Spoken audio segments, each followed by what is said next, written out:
Hello, officer. I am Officer Loangus. Stops being audio and video recorded. I think you know why I stopped you. You ran the red light. What actually happened was I was stuck in the middle of the intersection. Yeah, so I was forced behind to you turn the whole left. time. Yeah. Yeah. So technically you're not supposed to enter the intersection at all for that reason, because if the light turns red, then you're stuck in the intersection, and then you run the red light. So that's the reason I stopped you. Do you have your license on you? Do you know the Yep. appearance to Johnson, that street?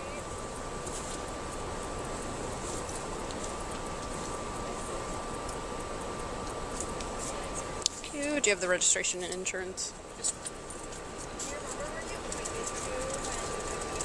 doing the Yeah, so if, like, you know that light Let me just get this for you out. just before it? You what?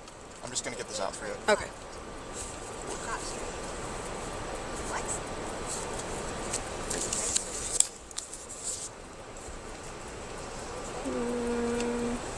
So would you explain that to me a little bit further? So in Pennsylvania, when you're stuck like in their intersection, you have to make the left. So what would the appropriate thing for me to have done been? Not- Just You're back up in not that supposed to situation? block an intersection like that in Washington, so just by you blocking the intersection, that's technically a ticketable violation. The appropriate thing for you to do, Brian, would be to get some fucking sunglasses to cover up those Manson lamps. And then then you're running a red light, so it's Look at his eyes. It's like his eyes are... It's like a combination of the eyes and the eyebrow, right? Or the ridge. What animal does that look like? Spooky guy. Would you just explain that to me a little bit further? Because, you know, in Pennsylvania, when you enter a box section, you're supposed to get out of the box section. another ticketable offense. So what would the appropriate thing for my conduct have been back before this traffic stop? So you're not supposed to proceed into the intersection until you can go, because a lot of people do what you just did, right? Is like you're sitting in the intersection waiting, and then turns, and then you're blocking, so. Yeah, there was a little bit of confusion with speeding because someone had stopped. I wasn't sure what they were doing, and then they put on their light to turn. Mm-hmm. So I thought that maybe they were letting me go through. Oh. Did you see that? No. Yeah, like right before I made the turn, there was someone who like made a right, and they didn't have their signal on, so I wasn't sure if they were just waiting. Yeah, so I would just advise, just don't enter the intersection. Do you think him getting out of this this ticket before the murders, do you think he got out of it? I mean, it's very short before the murders, right? This is October, and the murders were November 13th. This is October 14th, so this is exactly a month. Maybe he walked out of this traffic ticket and thought, my plan to evade a penalty. It worked because I sweet-talked my way. I navigated through the justice system because I'm a criminologist, baby. Yeah, I can probably get away with murder now. You know, maybe he should have got a ticket. Just for having a face like a fucking Halloween movie. Until you can go, so you don't get stuck. Let's see. But in that situation, the best thing to do then would be back up and not. I don't know if there's a best thing to do in that situation, because you're either going to back up into somebody, Yeah. or you're going to run a red light. So, or you're going to be sitting in an intersection. Yeah. There's not really a great option there. Yeah, I was just slightly into the crosswalk, so. You know, yeah, where I'm from Pennsylvania, we actually don't have like crosswalks. Oh, So even if Yeah, in Pennsylvania, we don't have crosswalks at all. You know, we have overpasses and subway. You know, we just don't walk. Nobody walks anywhere in Pennsylvania. There's no need. You know the joke. How did the chicken cross the road? We don't even have that joke in Pennsylvania because no one crosses roads. It would be wasted on us. You know? We wouldn't get it. You know, you try to tell a joke to someone from Pennsylvania. You say, "Hey, how did the chicken cross the road?" And they go, "What? Cross the what?" If you're kind of slightly, there's a little bit more leeway as well. Like there are a few lines. Like there's one white line and there's another one in front. Like there's like a certain margin from which you can actually kind of put your vehicle, place your vehicle. Yes, when I was approaching the margin, I noticed that the fellow motorist adjacent to the hood of my car was actually going at speed, and I didn't know what he was going to do. And then he put his turn signal on. So I was in the box section, but that was the right thing to do because of the other motorist. And what's a crosswalk again? Yeah. So I know laws vary state to state, but there is a law in Washington for blocking an intersection like that, proceeding through when you don't, when you're just stalling. I forget the actual verbiage. I can find it for you, but it's like stalling, blocking an intersection. Yeah, I'm just curious about the law. I don't mean to. Oh no, yeah, I can find it for you. Yeah. Yeah. I love the ticket. I collect tickets. Give me the ticket. This isn't about that. No, I'm curious of the law. Did I mention that I am a PhD criminologist? I study you people and all of your laws in every state. And I want to learn about the law. Now, give me that ticket. Make it a big one. I love these. 1 second. That looks good on a Hyundai. I don't see Pennsylvania registration like at all. Okay, let's see. Expires November 22nd, or 2022. Okay. Expires November 22nd, 2022. Well, November 2022. Just like the lives expired of those 4 students. Freaky. Any body cam. I mean, it's amazing that we have this. It's amazing that anybody has this. What are the chances, especially, you know, in the light of him having, 2 further police pullover, road traffic stop, body cam footages on his way back to Pennsylvania to not walk in the street. He came to Washington. He said, "Yeah, I like it. I like it. But too many crosswalks. I'm going home." And Yeah, one of those is actually. yeah, okay, that looks good. I'll hand that back to you. I'm just gonna go check your info. I'll try to find that RCW, the law for you, and I'll be right back. Thank you. All right.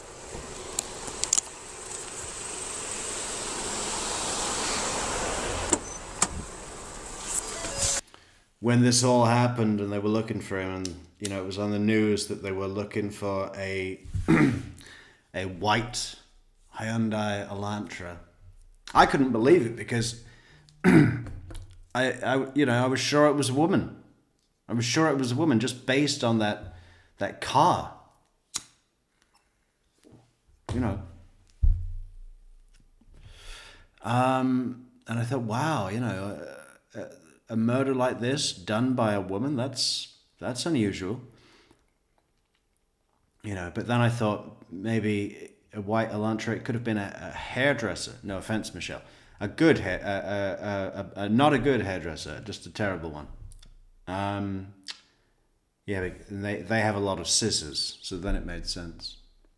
Hands up in the chat, who drives a Hyundai Elantra white? How weird would that be? I hope that never happens to me. Like, we're studying one of these crimes and the dickhead killer has my car. I mean, that's extremely unlikely, considering what I drive. But, you know, it could happen in the future. You know, I always loved those F-250 work trucks. Who doesn't, right? I mean, but now Chris Watts. So That's out. Hey, Ryden Shotgun's here. Welcome back, Ryden. How you doing?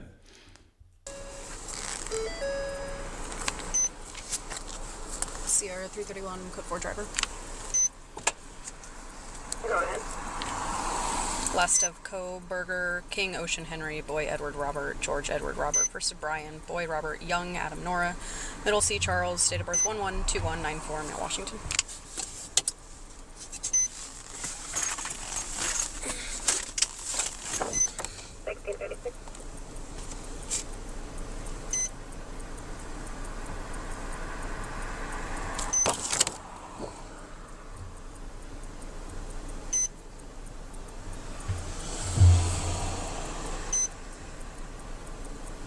Oh, look at this. What's this? Let's zoom in on this. We got all the codes. What is this? Carrying people / animals on outside of vehicle. What? When does that happen? God, anything happens in Washington. Blah, blah, blah. 7C, failed to secure load. $231 penalty. 231? Why do they have such random numbers? Let's call it $100. Okay. I'm gonna leave. This is my friend, President Grant.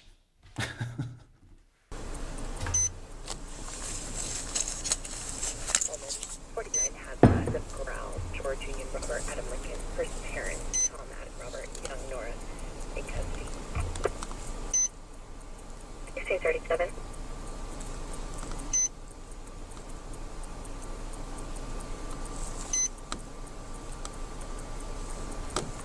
331, Sierra, driver.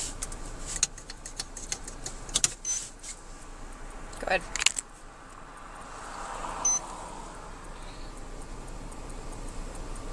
Benefits license through Washington 11/2027. The vehicle is valid on a 2005 Hyundai Sonata. Copy, it should be an Elantra. Received. Copy, it might be. It actually says the DM, so it's my bad.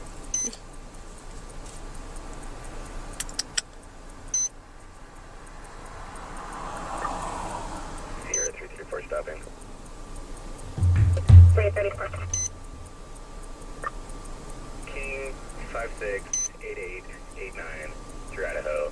Will be stadium and Q parking lot. 1638.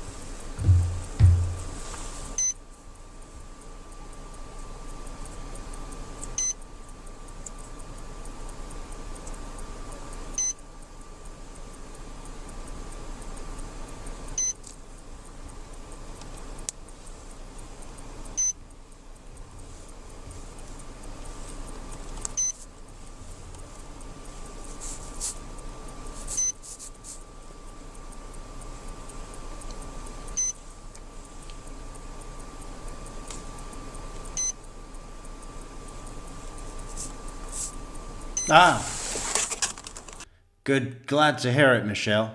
This hairdresser doesn't do too bad. I also live alone in my own 2-bedroom, 2-bathroom condo. Wow. What about those cats? I think the house strictly belongs to them, and they allow you residence.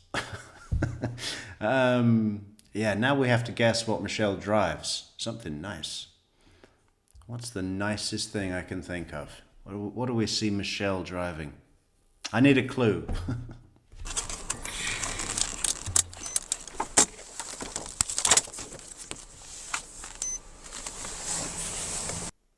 Maybe something. Is it? Well, just say the country that it's from, and I'll tell you exactly what it is.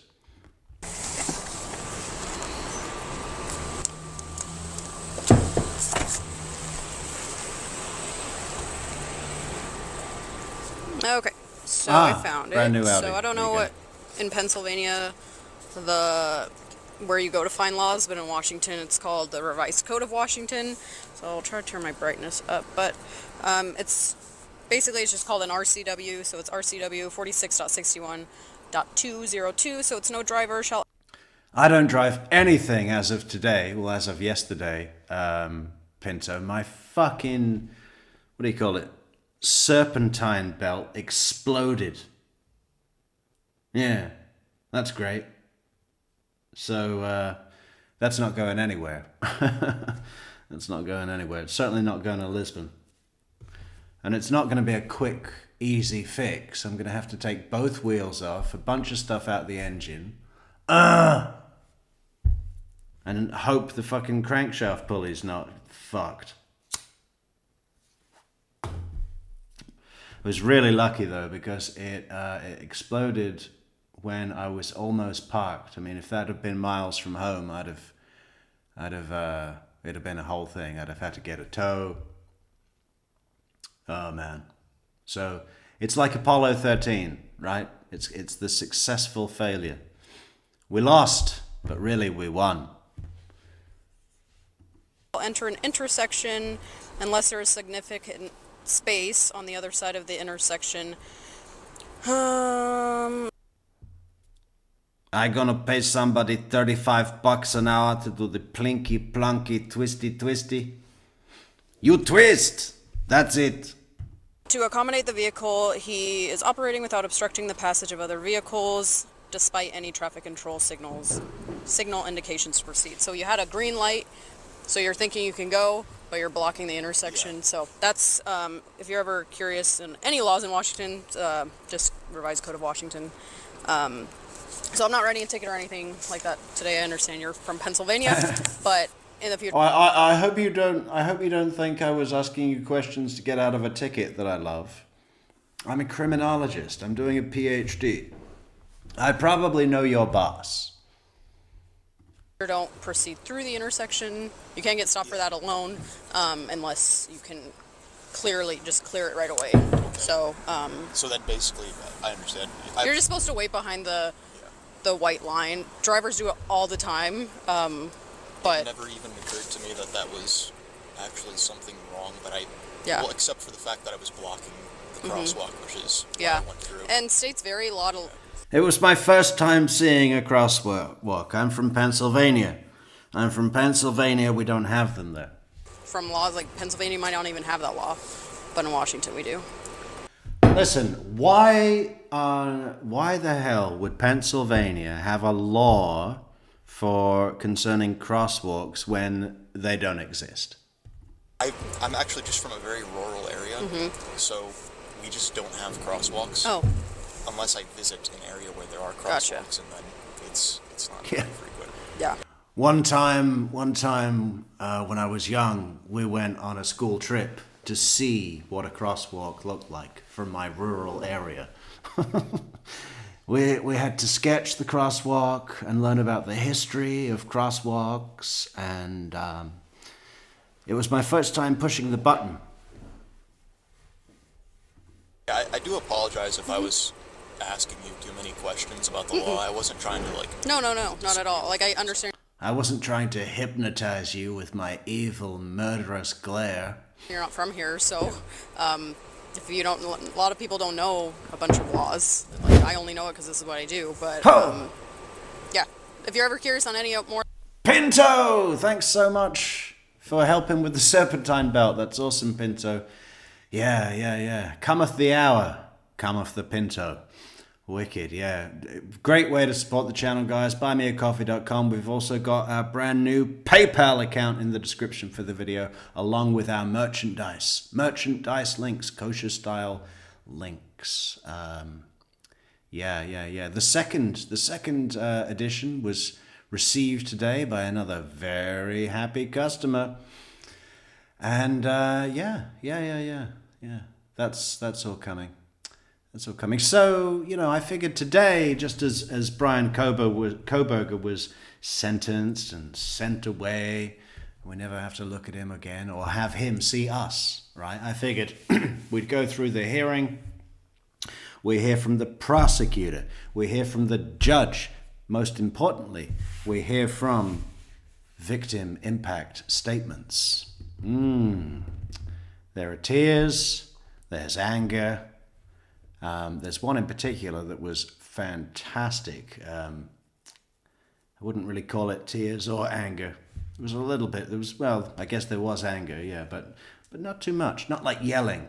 Not like those victim impact statements where you see the mother of the murdered daughter screaming at this fucking killer across the room.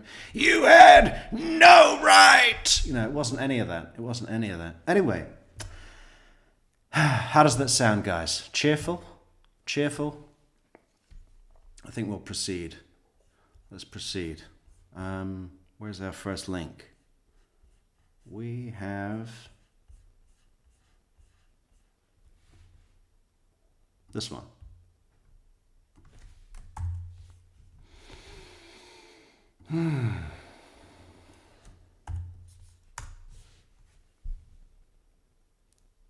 Oh no. No, I fucked up.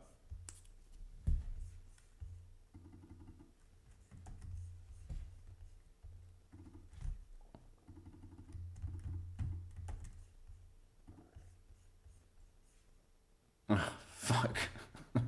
What am I doing? I've done it all backwards. I've made the video the chat and the chat the video. Metrix. What are you doing?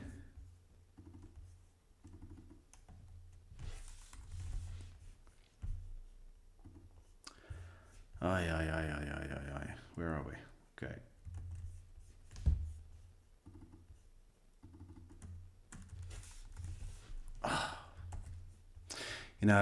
It's amazing. I can spend the whole day getting ready for a live. And then when it comes down to the last 9 minutes, I go to the kitchen and I make a pot of coffee. And then time disappears. And it's like a scramble. It's a scramble for the fucking go point. I would make a terrible fireman. Just a minute. Wait. Okay.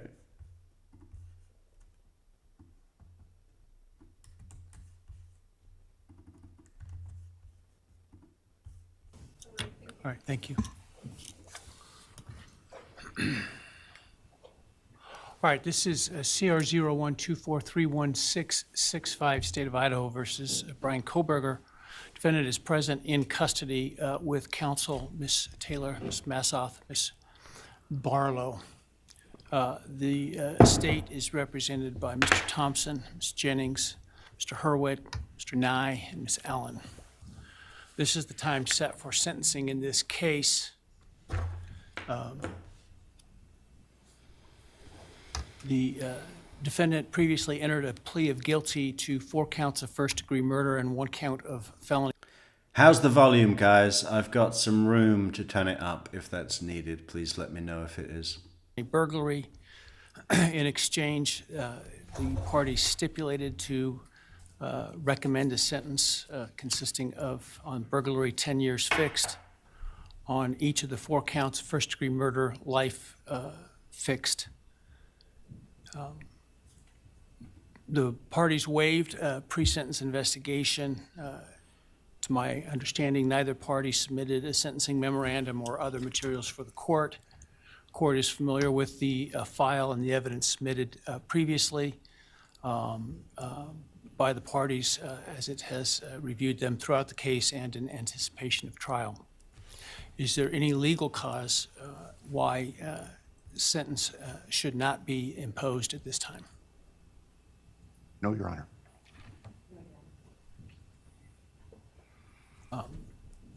Does the state, before impact statements and arguments, wish to present evidence today?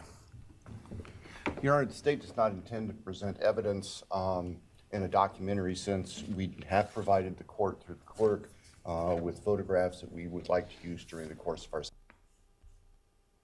Look at this guy. Do you think he got my list of toys? He's going to find out who's naughty and nice. So the chat is covering up the judge. I believe this video stays on a split four quarter screen. So how about we put the chat up here? That'll work. Does that work? Sentencing argument. Sure. All right. Thank you. But no testimony other than impact statements? That's correct, Your Honor. All right, so with that, let's start with then impact statements. Ms. Jennings will be introducing the... And my understanding, just so I'm clear, I indicated through the trial court administrator that we need to see if any of the victims wish to have the camera not running and audio only. And my understanding is all of them indicated they are fine with the video. Is that correct? Yes, Your Honor, that's correct. All right, very well. Go ahead, Ms. Jennings. Your Honor, the first, and we're taking these in the order, victim impact statements in the order that the charges were listed in the indictment. The first charge being burglary. So we will have Bethany Funka's statement, and she has asked that her friend Emily Allant read that statement. All right, any objection to that? All right, very well.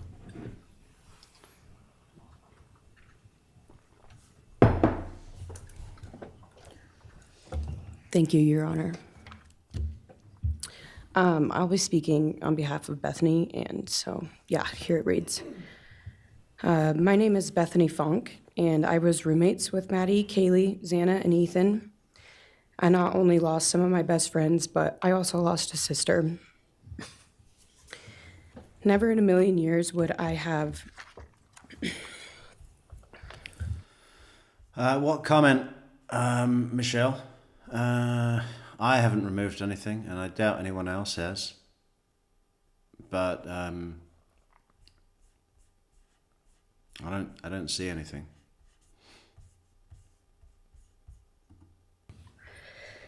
Would I have thought that something like this would have happened to my closest friends? I thought that we were going to wake up and go upstairs, see them and tell them how they had scared us, and that they were going to tease us about how we are constantly scaredy cats. I make jokes about it as we would go to Taco Bell like always. But sadly, that is not what happened and what turned out to be my worst nightmare. When I first woke up that morning, I had no idea what happened. I woke up around 7 with a terrible toothache, so I called my dad, who is a dentist, and he asked what I should do. He told me to take Advil, so I did. I asked what he should do. I had a toothache and I called my dad, who's a dentist, and he asked what I should do. And I went back to sleep. I was still out of it and still didn't know what happened. If I had known, I of course would have called 911 right away. I still carry so much guilt for not knowing what had happened and not calling right away, even though I understand it wouldn't have changed anything, not even if the paramedics had been right outside the door.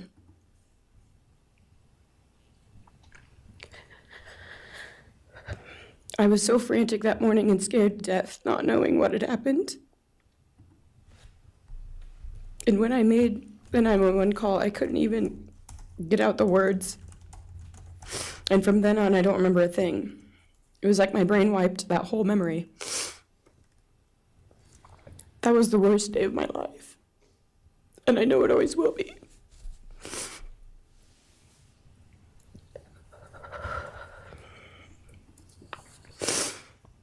While I was still in shock, trying to process the fact that my friends were truly gone, I had been attacked by the public. I was grieving, numb, and unsure of what had happened was even real. And at the same time, I was getting flooded with death. Yeah, you really would be in a strange headspace, beyond a strange headspace. I mean, we can't even imagine what that would be like. 4 people, friends of yours, are murdered in the house that you're in, and you see the killer. I mean, that would take months, years to even even begin to get your head around the circumstance. I mean, just mind-boggling. Threats and hateful messages from people who did not know me at all or know the dynamic of our friendship. Social media made it so much worse, and strangers made up stories to entertain themselves. The media harassed not just me, but also my family. People showed up at our house. Yeah, people love to do that, don't they? That started to happen a lot with the fucking Adelson case. These ideas people come out with. I mean, why? It's like, it's such an enjoyable story. It's got so much going for it. We're treated to an unbelievable amount of,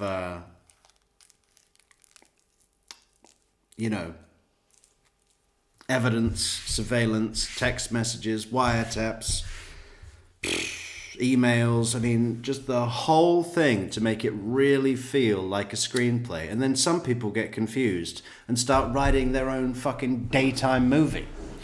Oh, do you think Wendy was driving to Trescott because she wanted to be the one to see the body? Find the body? No. Moron. I think that Wendy, that Charlie at the celebration dinner, showed Wendy a picture of Markel, all bloody, and she threw up at the dinner table. She just threw up. Fuck off. I called my phone, my parents' phones, other family members' phones, and we were chased while I was still trying to survive emotionally and grieve the loss of my friends. I hated and still hate that they are gone, but for some reason, I am still here and I got to live. I still think about this every day. Why me? Why did I get to live and not them? For the longest time, I could not even look at their families without feeling sick with guilt. I did not know what to say or what to do. I was terrified that my presence just made their pain worse, and I was still here when their kid, their siblings and their friends, their loved ones should have been here instead. After everything happened, I was afraid to go into my own backyard or alone in my house. I was scared that the person who did this would come for me next. I was always scared that the media would try to catch me at any moment of any day, even when I was just walking around my house. I made my parents close all the blinds during the day so no one could see me even in the slightest chance. I barely left the house, and when I did, I made sure I was never alone. I slept in my parents' room for almost a year. I made them double lock every door, set an alarm, and still check everywhere in the room just in case someone was hiding. And I still check my room every night before, and I double lock it. I have not slept through a single night since this happened. I constantly wake up in panics, terrified. Someone is breaking in, or someone is here to hurt me, or I'm about to lose someone else that I love. The fear never really leaves. For a long time, I could barely get out of bed, but one day I realized I have to live for them. They did not get the chance to keep living, but I do, and I will not take that for granted. So now every day I remind myself to live for them, and everything I do it with them in mind. I am still scared to go out in public, but I force myself to do things because I know that they would want me to keep living my life to the fullest. I am beyond blessed to still be here, and I refuse to take that for granted when they did not get a chance. Our house was not just a house, it was a home. It was where we laughed till we couldn't breathe, make meals, did crafts, binge watch reality shows, played games, and spent lazy days on the couch. It was movie nights, wine nights, morning debriefs, pranks, hot chocolate, cookies, and warmth. I would cherish those memories forever, and I will not let what happened erase how special our home was or how much those memories meant to me. Now I would like to share some bits and pieces of who they were as people and some of the memories that we shared. One of my favorite memories was Halloween, and we all went to Sigma Chi. But instead of partying, we just sat in an apartment, talking and laughing all night long. I do not think I've ever laughed that hard in my life. We did not care about the party, we were just happy to be with each other. Xana was 1 in a million. She was the life of the party.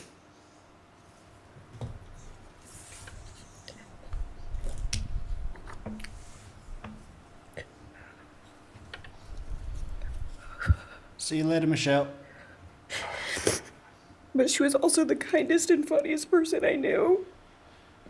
Everyone loved her because she made everyone feel so loved. She was just someone you always wanted to be around, no matter the circumstance.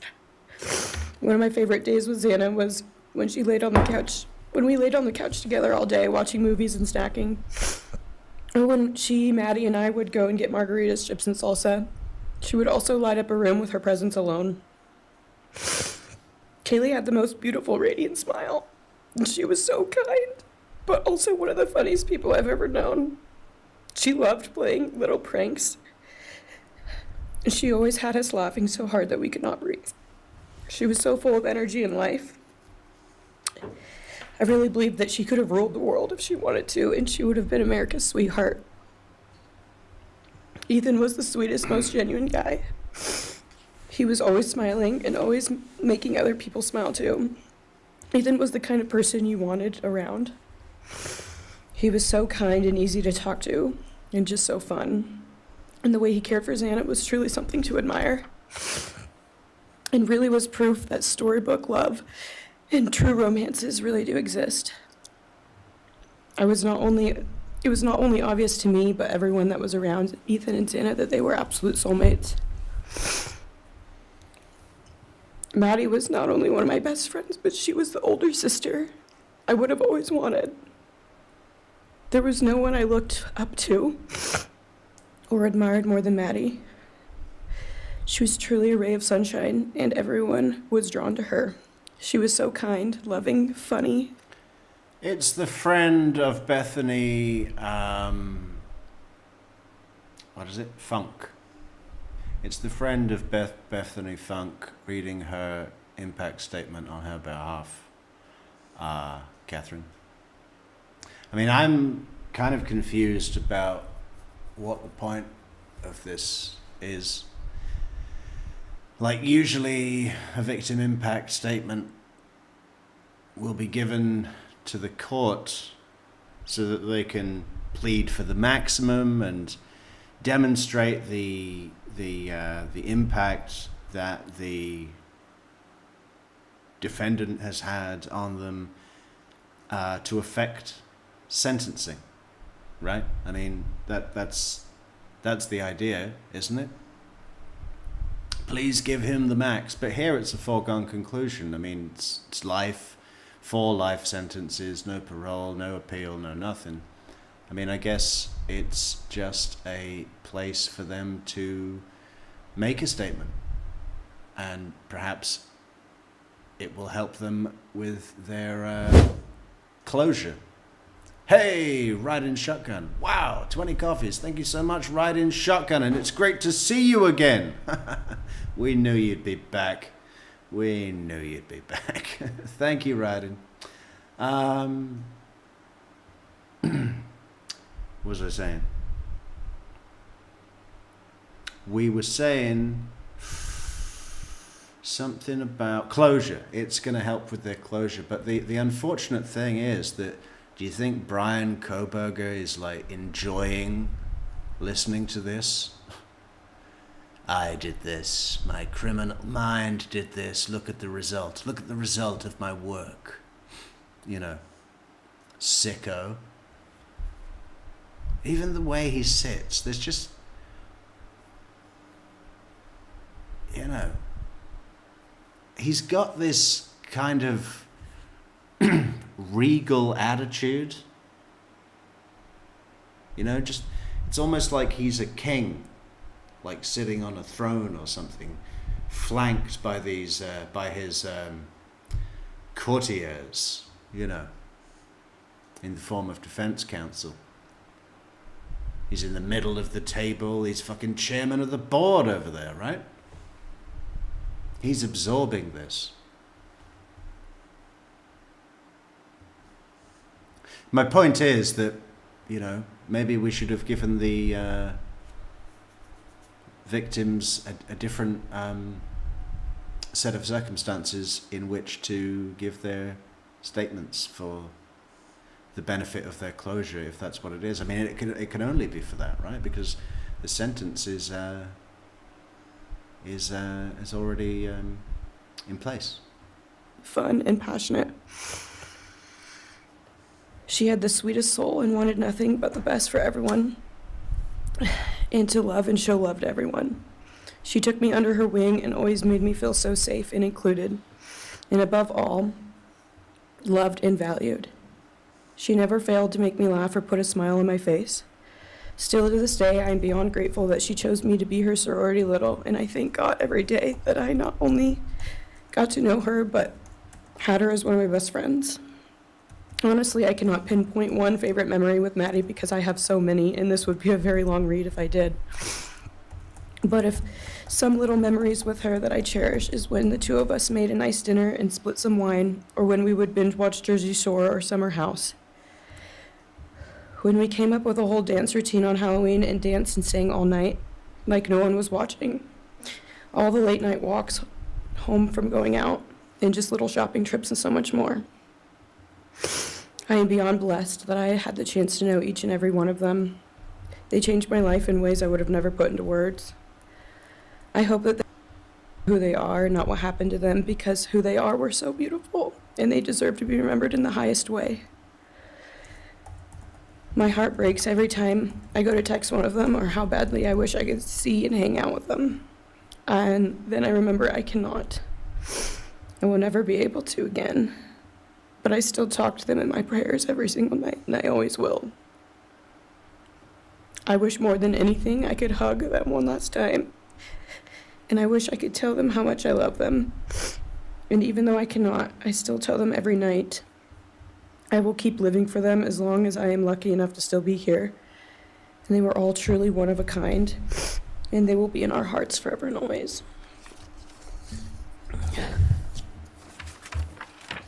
Thank you, and please convey to Bethany my appreciation for her courage, and I hope that she heals.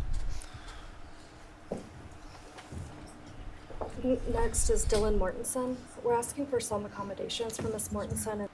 I hope that she heals. Well, I hope that the state can provide some resources to help her with that, you know. All the expense involved in criminal prosecution. I believe that there are forms of grief counseling and stuff that are afforded on occasion in special circumstances. But I seriously doubt that it's at the level that it should be, right? What do you think that this,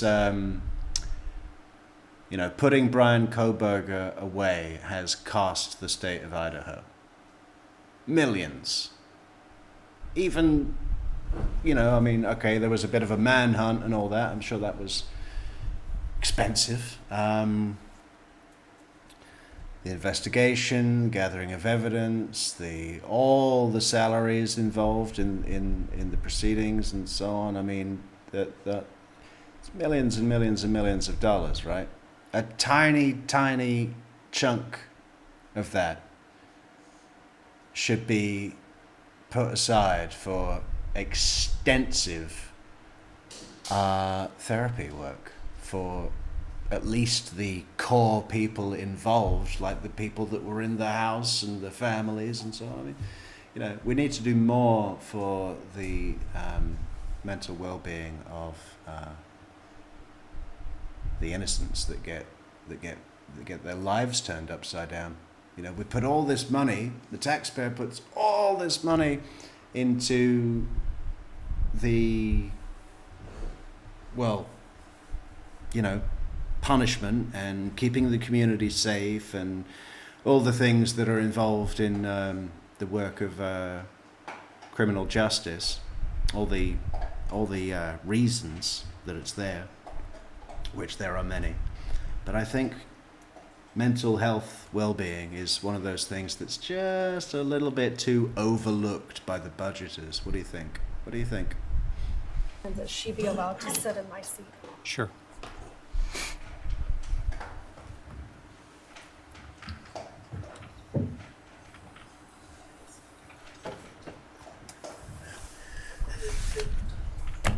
She's going to sit in the seat? Dylan, just take your time, all right?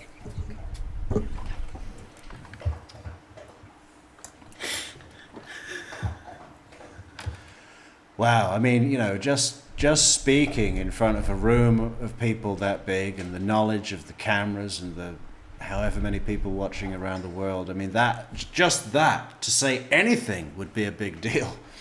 But when it's coupled with this trauma and the weight of the situation, the killer's right over there glaring at us.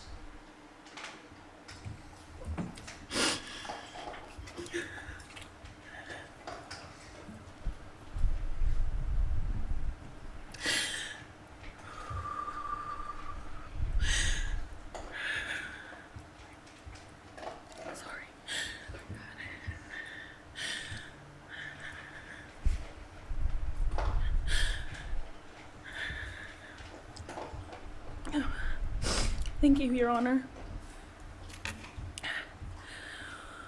What happened that night changed everything. Oh, just a second. Someone just asked for the Discord link. I just put it in the chat. Who was it? David. David, there you go. There's the link for the Discord.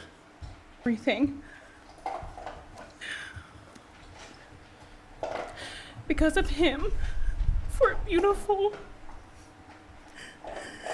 genuine, compassionate people were taken from this world for no reason.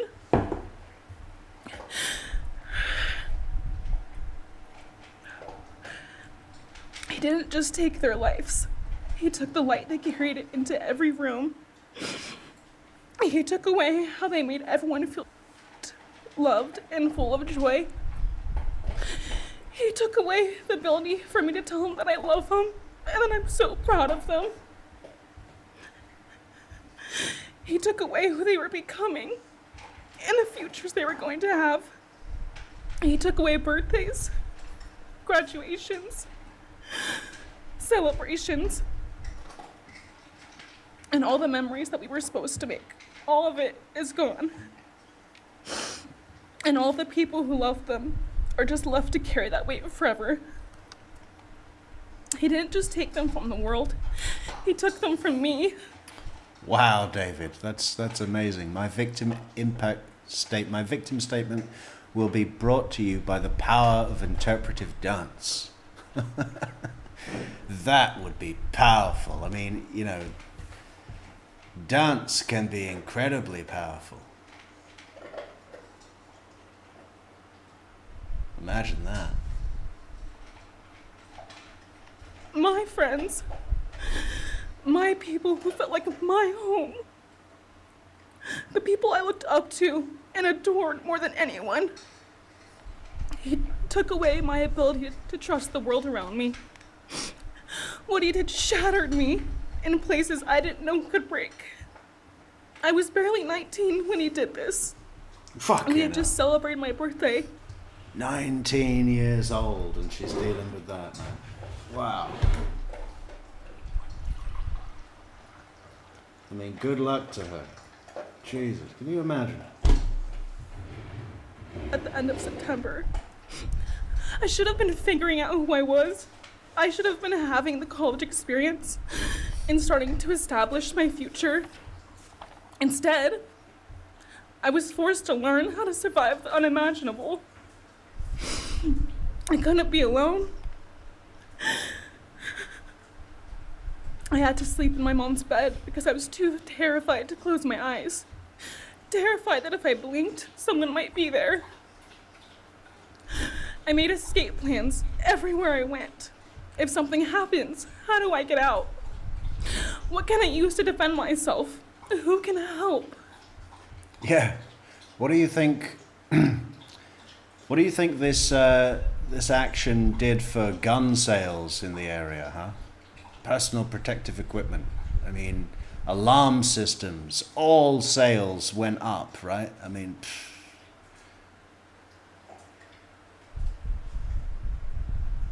and just a whole community, or a whole nation, perhaps, just freaked out on edge. And then there are the panic attacks. The kind that slam into me like a tsunami out of nowhere. I can't breathe. I can't think. I can't stop shaking.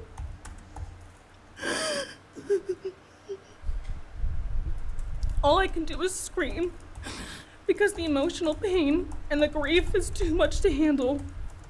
My chest feels like it's caving in. Sometimes I drop to the floor with my heart racing, convinced something is very wrong. It's far beyond anxiety. It's my body reliving everything over and over again. My nervous system never got the message that it is over, and it won't let me forget what he did to them. People call me strong. They say I'm a survivor, but they don't see what my new reality looks like. They don't see the panic attacks, the hypervigilance, the exhaustion, the way I scan every room I enter, the way I flinch at sudden sounds.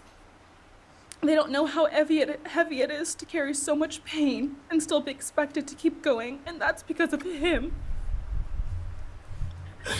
He stole parts of me I may never get back.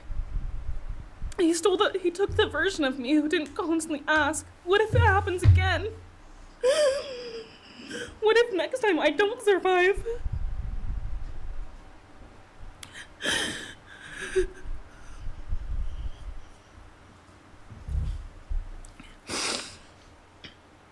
He may have shattered parts of me, but I'm still putting myself back together. Piece by piece, I'm learning how to live in this new version of life. It is not easy. It hurts, but I'm still trying. Still trying, and I'm not trying just for me. I'm trying for them, my friends.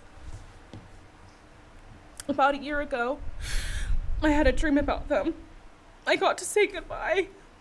I told them I won't be able to see you again, so I need to tell you goodbye. They all kept asking why, and all I could say was, I can't tell you, but I have to. When I woke up, I felt shattered and heartbroken, but also strangely grateful. Like maybe in some way that dream gave us the goodbye we never got. Still, no dream can replace them, and no goodbye will ever feel finished. He is a hollow vessel, something less than human. A body without empathy, without remorse. He chose destruction. He chose evil. He feels nothing. He tried to take everything from me. My friends, my safety, my identity, my future. He took their lives, but I will continue trying to be like them, to make them proud. Living is how I honor them. Speaking today is to help me find some sort of justice for them. And I will never let him take that from me. He may have taken so much from me, but he will never get to take my voice. He will never take the memories I had with them. He will never erase the love we shared, the laughs we had, or the way they made me feel seen and whole. Those things are mine. They are sacred, and he will never touch them. I get to feel sadness. I get to feel rage. I get to feel joy even when it's hard. I get to feel love even when it hurts. I get to live. And while I will still live with this pain, at least I get to live my life. He will stay here, empty, forgotten, and powerless. Dylan, thank you so much for your courage. I appreciate it.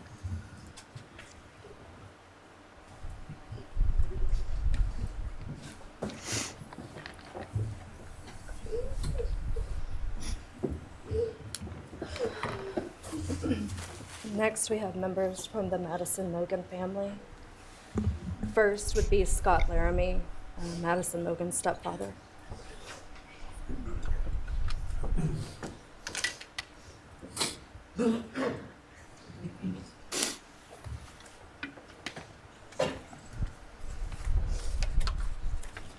standing by him is Karen Laramie, that is his mother. Thank you, Your Honor. My name is Scott Laramie. I'm Maddie Mogan's stepfather and the husband of Maddie's mother, Karen Laramie.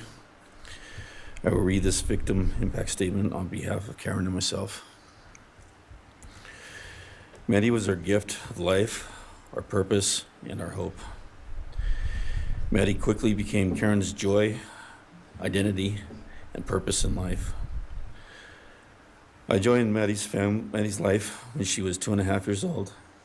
The experience transformed me into a life of joy, love, and family. Maddie was bright, beautiful, kind, empathic. She listened carefully to others and was observant, seeing and caring about the hearts and the minds of all she encountered. She loved music and music festivals. She had a wonderful sense of humor. She excelled in school. She was an easy child to raise, almost never requiring discipline, and almost always giving us parental joy. One time Karen remembers disciplining Maddie as a little girl. Maddie responded, "You broke my heart," which of course melted ours. She had a keen wit, even at that young age.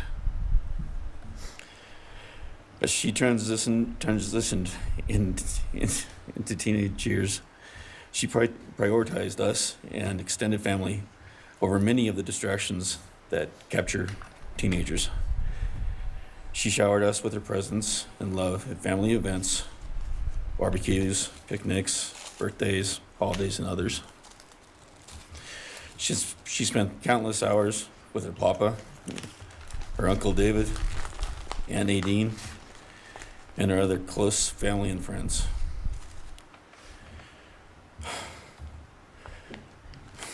This world was a better place with her in it. As she reached adulthood, Maddie applied her studies to be a marketing professional, entering into an internship at Payne West, and started planning her professional future. As with all things, she involved Karen and myself in the joy of her journey. As she transitioned into womanhood, Karen and I continued to be astounded at this wonderful and accomplished person we had created. All parents dream of their children accomplishing more than them. We realized this dream. All we had not become, she was becoming. Karen and I are ordinary people, but we lived extraordinary lives because we had Maddie. Maddie was taken senselessly and brutally in a sudden act of evil. She was taken along with the young, promising, and bright lives of Kaylee, Xana, and Ethan. First, we felt disbelief. Next, we felt disorientation. Then we felt grief overcome us. Our grief is compounded even more for the Goncalves, Kernodle, and Chapin families. We speak of hope and healing, and we do have hope and some healing. But the vast emotional wound will never fully heal. Since Maddie's loss, there's emptiness in our hearts, home, and family, an endless void. After losing her mother in a car crash, Karen took... Amy says Ethan's family chose to spend the day at their lake. Their lake. Or the lake. To honor him. They didn't want to participate today. And, yeah, I can definitely tune into that way of thinking. I don't want to take anything away from the people that are coming to give their statements, but, you know,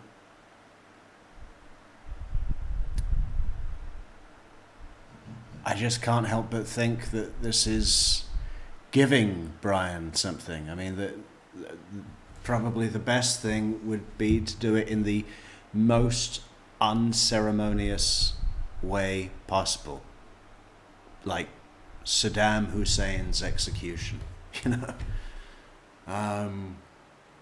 Just a back room, stamp him, book him, lock him up. You know, he's on TV, he's listening to the grief he's caused, he's observant about how he's been able to affect the lives of so many and how many people are interested in the result of his actions.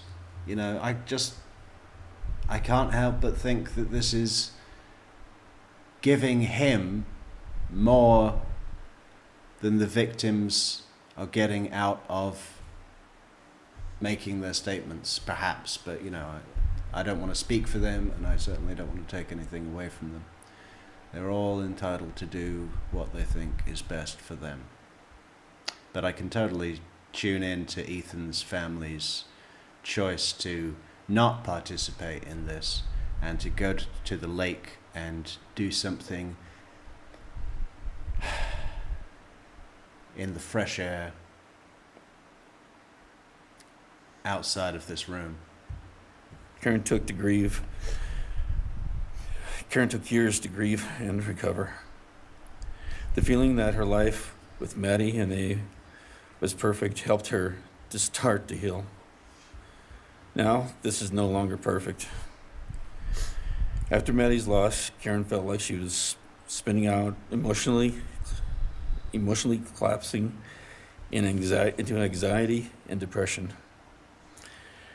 She sometimes asks, how am I supposed to go on when I've lost my favorite person in the world? I felt the same, and we continue to struggle. The loss of Maddie has impacted so many beyond our family. Her second family is her sorority sisters who grieve alongside us. She has so many close friends who suffer from her loss. We will continue to be. Her loss will continue to be felt by the Vandal community, including Vandal Solutions on campus, where she volunteered her time for others.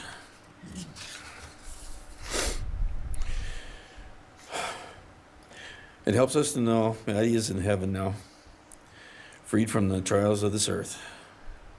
We, however, continue to live on without the grace and support of her presence. We will grow old without our only child, our bright, beautiful friend and daughter. In the end, there are no words that can accurately capture the devastation of losing Maddie. We will endure, and we will go on. For Maddie, we will not let our grief consume us. For Maddie, we will continue to love and care for our family and friends, including the families of Kaylee, Santa, and Ethan. We will remain united with them. We can only hope that others out there suffering similar losses can look to us and see that we can overcome hatred, darkness, and evil. We know the law allows us to comment on the defendant and his sentence. As for his sentence, we support the plea agreement. Society needs to be protected against this evil. As for the defendant, we will not waste the words, nor will we fall into hatred and bitterness. Evil has many faces, and we now know this, but evil does not deserve our time and attention. We are done being victims. We are taking back our lives. We will turn our time, talents, and attention to hope, healing, and helping others, and to the future. We invite all those who have suffered with us on this to join us in our journey. We can make this world a better place. We can move on from tragedy. Adversity will visit us, evil will visit us, but we will overcome. We can and will endure. Karen and I express our gratitude to Your Honor and to the prosecution team for allowing us the opportunity to make this statement. Thank you. Thank you so much for your courage, and Wow, I mean, you know, it's just amazing to listen to someone talk like that, where, you know, the words are so... It's difficult for him to get the words out, force it through, you know, I mean, tough thing to do. I'm so sorry for your loss. God bless Your you. Honor.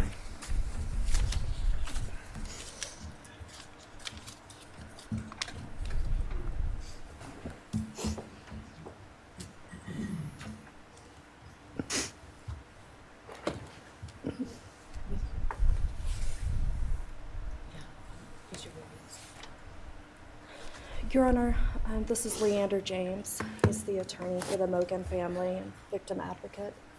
He'll be reading a statement for Karen Laramie. May it please the court, counsel. My name is Leander James. I am the pro bono counsel for Karen and Scott Laramie. Karen has asked me to read this statement into the record. I thank my husband, Scott, for his statement, his courage, and his unending love and support during this dark time. While words are inadequate to capture the impact of this horrific crime on our family, he expressed it as best anyone could. For Maddie's sake, I will add my supplement statement that incorporates additional impact in the context of my extended family. I am grateful to Maddie's great uncle, Bryan Kohberger, for assisting me with the difficult task of putting our pain into words. For me and my extended family, Maddie was our hope and our light.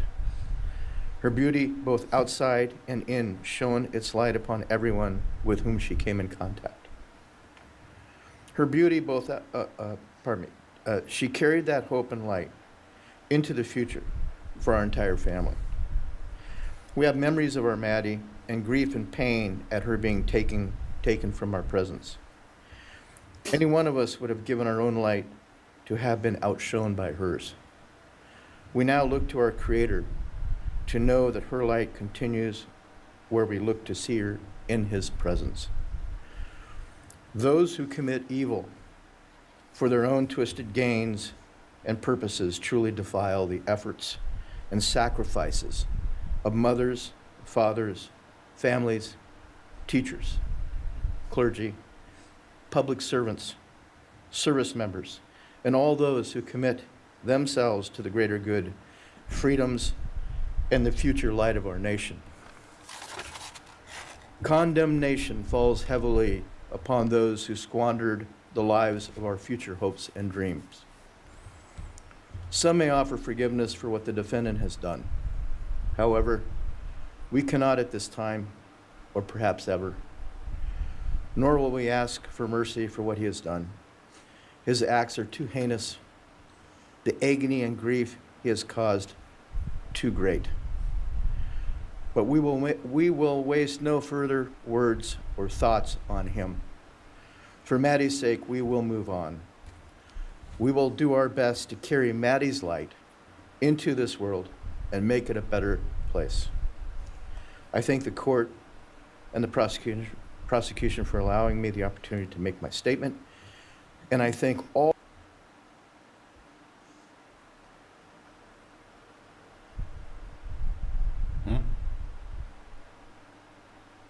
Thank you, Mrs. Laramie. Appreciate it.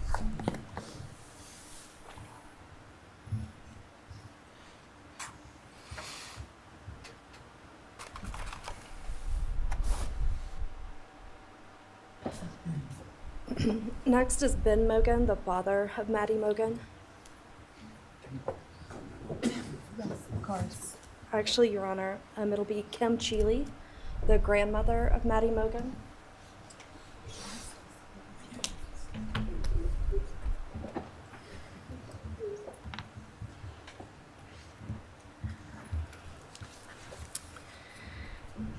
My name is Kim Cheely.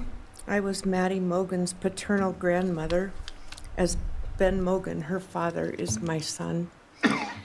I'm here today with my sister Lori Cheely, Maddie's great aunt, and my son Ben Mogan, and my daughter-in-law Corey Hatrock. I'd like to begin by thanking a number of people involved in bringing this case to closure. In my daughter's words, the plea deal the prosecution team reached this month is one that punishes the perpetrator of this horrendous crime, protects the public from further harm, and allows all of us who knew and loved these kids the time to grieve without the anxiety of the long and gruesome trial, the years of appeals, and potential for mistrials along the way. My family and I are so grateful to Bill Thompson and his prosecution team for their dedication and painstaking work that forced the perpetrator to admit his guilt. We want to thank the Idaho State Police, the Moscow Police Department, the FBI, and Judge Hippler. We'd also like to thank the University of Idaho officials who've treated the families of the victims with such dignity and kindness, and who have honored the 4 victims beautifully. Maddie was my first grandchild, so when she was born, all her grandparents had the distinct pleasure of deciding what we'd like to be called. I chose Nana, pretty original. But when Maddie was about a year and a half old, her papa, Ben's dad, and I were planning to visit the new little family in Oregon. Maddie didn't have an extensive vocabulary at the time, but for some unknown reason, she called bananas ba-deedle-deedles. When Karen and Ben told her Nana was coming to visit, she figured, I say deedle-deedle for that word. So I became deedle-deedle, shortened to Deedle when she was about 6 or 7, and I was Deedle all her life. I really like that. That's hilarious. What a cool detail. Deedle, deedle, deedle. Badeedle, I want a badeedle deedle. I don't think her stepdad, Scotty, ever knew my given name was Kim. Maddie's and my birthdays were one day apart, and a couple years before she was killed, she gave me this necklace with Deedle and Maddie engraved on it. And I added an angel wing, and it's one of my treasured possessions. I also got an angel wing tattoo, never thought I'd see the day, but along with many members of our family, replicating the one that Maddie and her sorority sisters had. I wanted mine where I could see and touch it often. From preschool through grade school. Wow, this is a great witness. This, not a witness, victim. This is a great victim. Really feeling it. It's like she brought humor into this. And what she said about the tattoo is probably the best thing I've ever heard about any tattoo. Let's hear that again. Got an angel wing tattoo, never thought I'd see the day, but along with many members of our family, replicating the one that Maddie and her sorority sisters had. I wanted mine where I could see and touch it often. From preschool through grade school, I stopped teaching piano lessons early on Wednesdays. She's like the grandmother elephant, right? You've ever seen that video where there's a baby elephant and he's stuck in the mud puddle, and the mother of the baby elephant is like struggling and panicking, trying to get the baby elephant out of the mud puddle, but doesn't know how to do it. And as the mother tries to help, she's pushing the baby elephant deeper into the mud puddle. And then eventually the grandmother comes out, pushes the mother out the way, and just takes care of business. One fluid motion. And picked Maddie up for bubble baths, brownies, and books. It was our special time together. And she went home those nights in her jammies with a pan of warm brownies for her family. Although Karen and Scotty raised Maddie and did such a lovely job of parenting, we Mogans were lucky to have her for holidays and many other family gatherings. We'll always have our treasured memories of Maddie growing up in our big, extended, cooperative family, and I thank Karen and Scotty Laramie for being so generous and open and sharing Maddie with her Mogan side of the family. When the 4 kids were murdered, the foundation fell out of our world. Initially, the fear was truly debilitating. The first 6 weeks were excruciating. Despite the vigils, memorials, candlelight gatherings of students, friends, family, community members. After the arrest, in the past 2.5 years, my family has lived with grief, with the effects of traumatic grief, of which I was blissfully unaware before all of this. I now have a stack of books on grief. I've attended grief classes at hospice. I've tried EMDR, a technique that helps replace disturbing visions with something more comforting. My son Ben, his 2 sisters, Maddie's aunts, and I have all experienced depression and anxiety and sleep disturbance, requiring medical intervention at times. We've all sought counseling off and on. The struggle with media attention was extremely difficult, especially for Ben. No one should live through the violent murder of one's child. Some days it's beyond me how the parents of these kids are still upright. I'm thankful for the strong families and communities that are supporting the survivors. At the time, I could think of only 2 blessings surrounding the horrific murders. One was that Ben was living with my partner Tom and me at the time, and that we could support each other emotionally through it all. Sadly, Tom died a year ago of a rare brain cancer, and he won't be here to see justice served. He was our family's rock, and we all miss him every day. A second blessing is that my mother died of COVID several months before the kids were killed, and she didn't have to live through the horror. It was difficult to identify blessings. So we've all lost our dear child and a future with her. I ache for the loss of the dreams that she and her true love, Jake, held. And my heart goes out to Karen and Scotty and your side of Maddie's family. You've had more than your share of loss. My heart aches for the kids' roommates and the families of the other victims, and also the family of the perpetrator.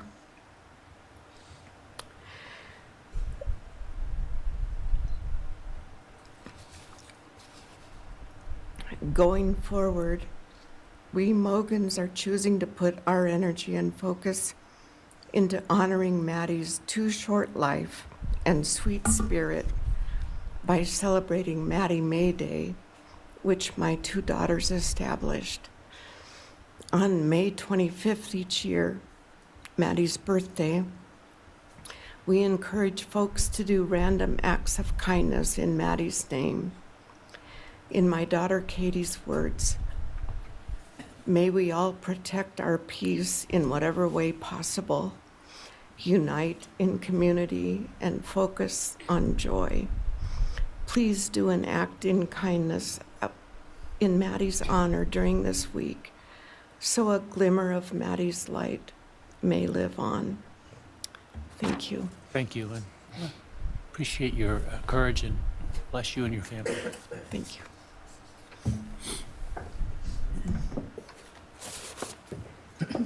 Now is Ben Mogan, Maddie Mogan's father.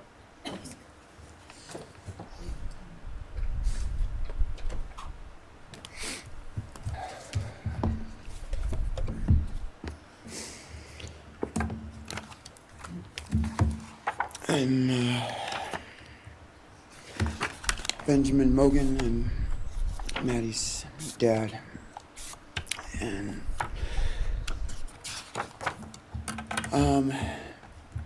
first I just want to say thanks to all the people that helped bring this all to a close. I know it's not the resolution that everyone, wanted, but I think that that everyone worked so hard, and we really appreciate all. It was such a hard thing to go through for everybody.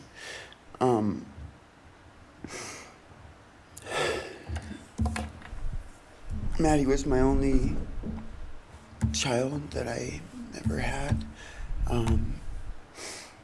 She's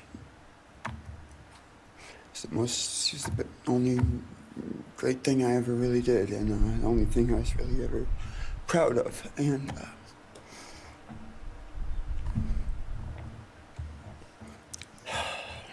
I thought we would have the rest of our lives together to be together and know each other, and I took for granted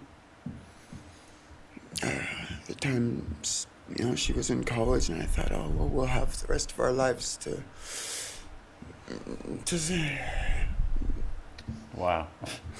do all the stuff that we're supposed to do, and she was just about done. She actually earned all of her credits for her college degree, and Karen and Scotty and I got to go and get her diploma that she actually earned, and she served every bit of that. And but I thought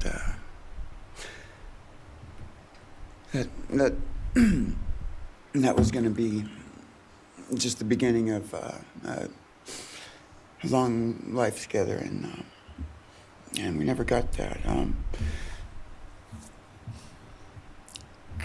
Karen and Scotty did such a great job raising her after Karen and I split up, and I'm so thankful for Scotty and the role that he played in her life when I wasn't able to. But we got to spend a lot of great times together, Maddie and I. She was my favorite person to go to a concert with. We got to see some fun shows together, and I told her, if there's ever a show that you want to go to, let me know, and I'll get you tickets for you and your friend, or if we want to go together, we'll make it happen. And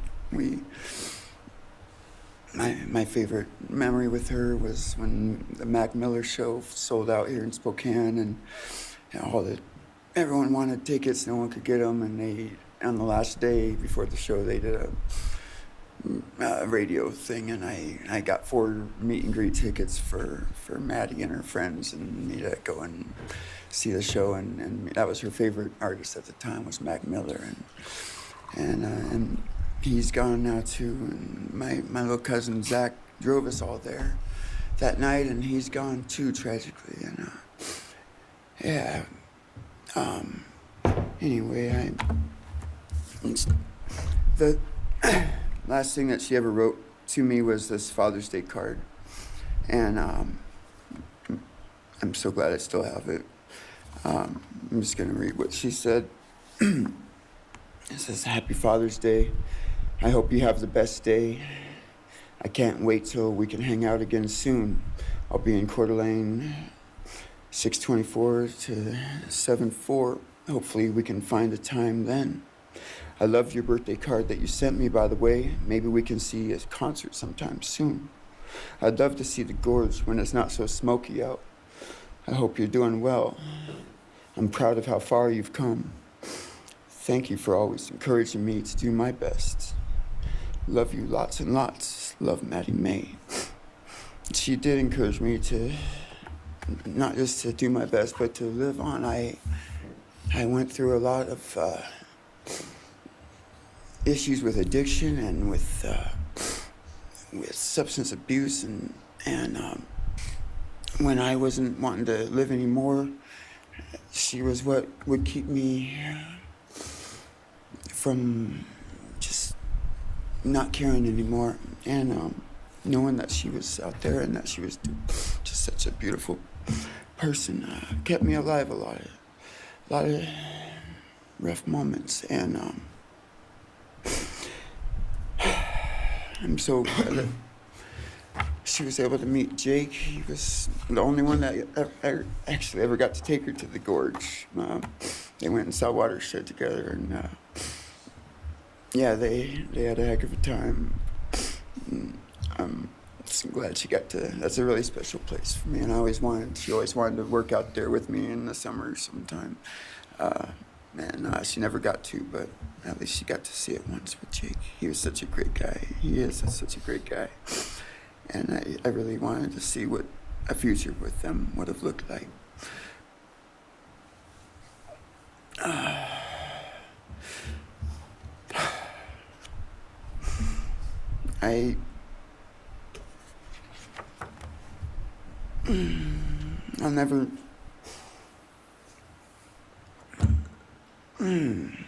I'll never be able to replace her. I wrote a bunch of stuff. I just don't know what to say right now. I just miss her so much, and I just love her more than anything. And it shouldn't have happened. And a death sentence is one thing. You know when it's going to happen, and it's going to be all gentle and stuff. But life without parole, with a building full of people that all just want you to not be around anymore, and winking at every morning, not knowing if that's the day they're going to pull your card. I mean, it's not a very nice sentence either. So, I don't know. I just love you, Maddie, and I wish you were still here. Thank you so much. Wow, that was tough. Man. Oh. Your Honor, next would be members from the Kaylee Gonsalves family. First will be her father, Steve Gonsalves.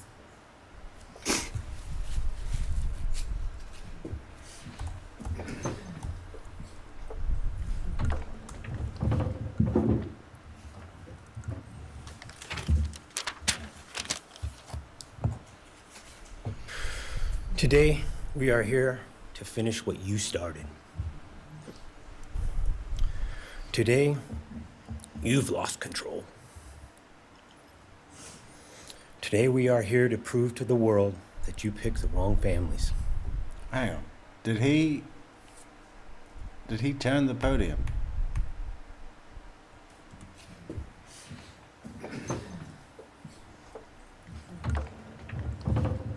Wow.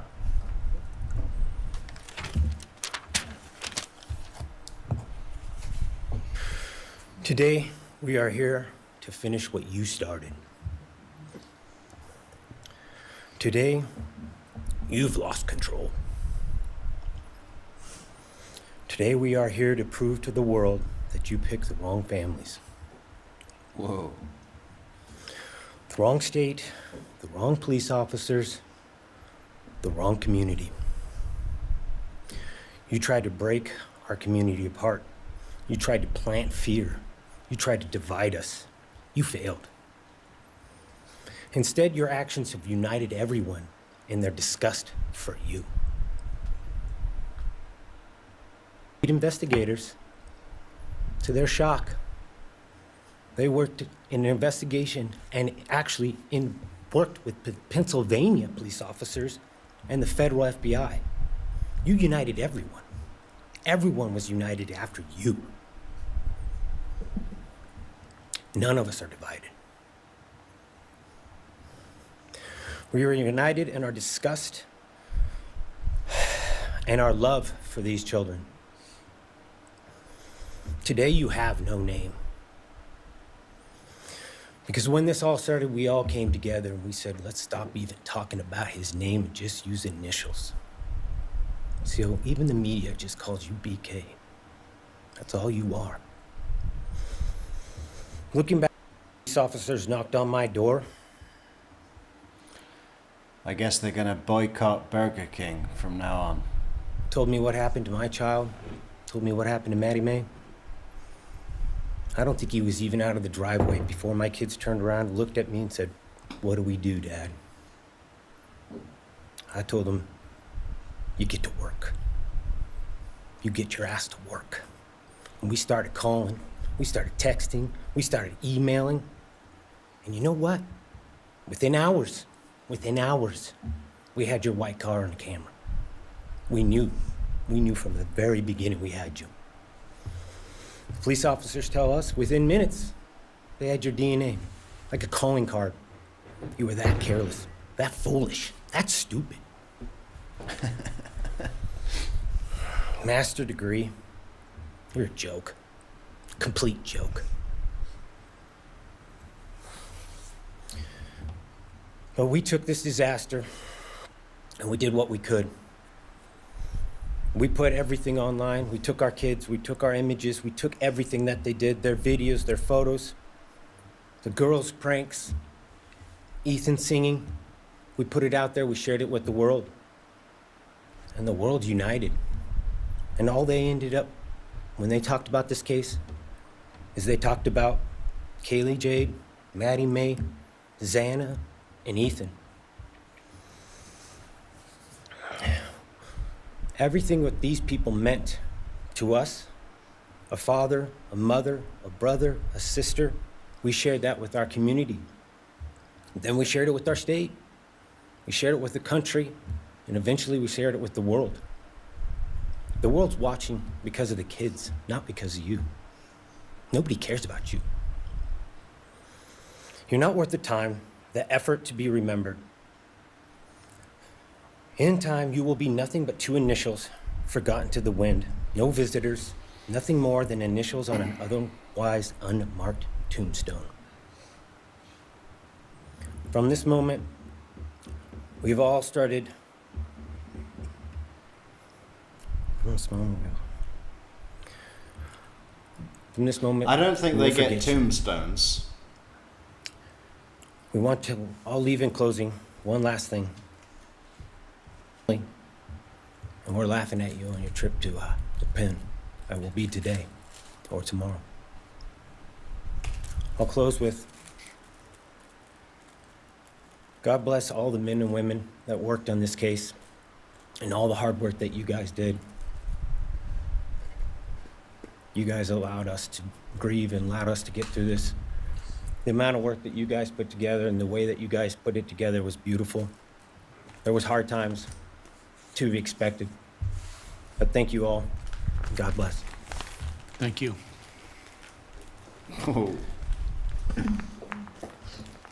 Your Honor, next is Stephen Gonsalves, Kaylee's brother.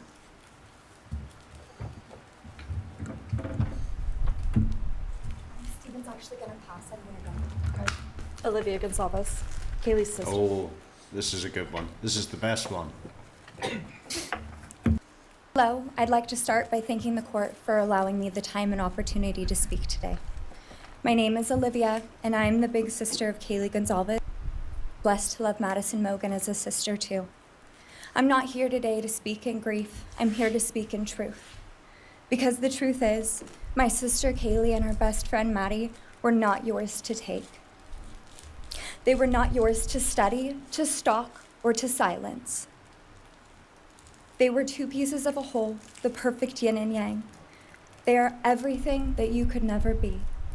Loved, accepted, vibrant, accomplished, brave, and powerful. Because the truth about Kaylee and Maddie is they would have been kind to you. If you had approached them in their everyday lives, they would have given you directions, thanked you for the compliment, or awkwardly giggled to make your own words less uncomfortable for you. In a world that rejected you, they would have shown mercy. Because the truth is, I'm angry. Every day I'm angry. I'm left shouting at the inside of my own head everything I wish I could say to you. The truth about me is when I heard the news, I didn't cry. I listened for them. I promised them I would, that I would fight for them, that I would show up no matter what it cost me. I swore I'd never let them feel alone. Because you see, I've always been their heavyweight. I've always been the one to fight the battles they didn't feel ready to fight themselves. All it ever took was a call, and they knew I would handle it for them, no matter the time, no matter the cost.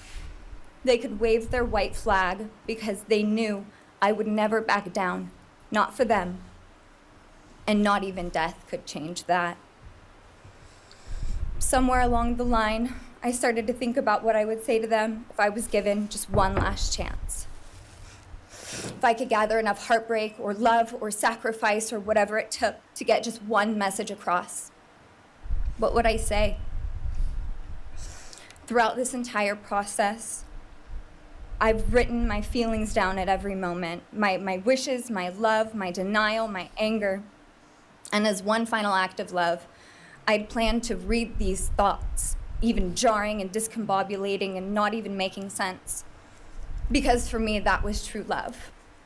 As bare and as naked as it could be, not laced in pretty words or dressed for the occasion, but written through bleary eyes at 2 a.m. with clenched fists, angry at this reality. My true final act of love was to continue on without them, for them. That dream to read aloud my love to them, to bring meaning through pain, was the latest blow in realizing you don't deserve it. And Kaylee and Maddie don't need it. Kaylee and Maddie have always known my love, and they would never ask me to prove it by further victimizing myself to a defendant who has shown no guilt, no remorse, no apprehension. They would say to me, "Why would you give the satisfaction of showing vulnerability now? You promised you would never back down." And for that clarity, I'm thankful. I won't stand here and give you what you want. I won't offer you tears. I won't offer you trembling. Disappointments like you thrive on pain, on fear, and on the illusion of power. And I won't feed your beast. Instead, I will call you what you are. Sociopath, psychopath, murderer. I will ask the questions that reverberate violently in my own head, so loudly that I can't think straight most any day.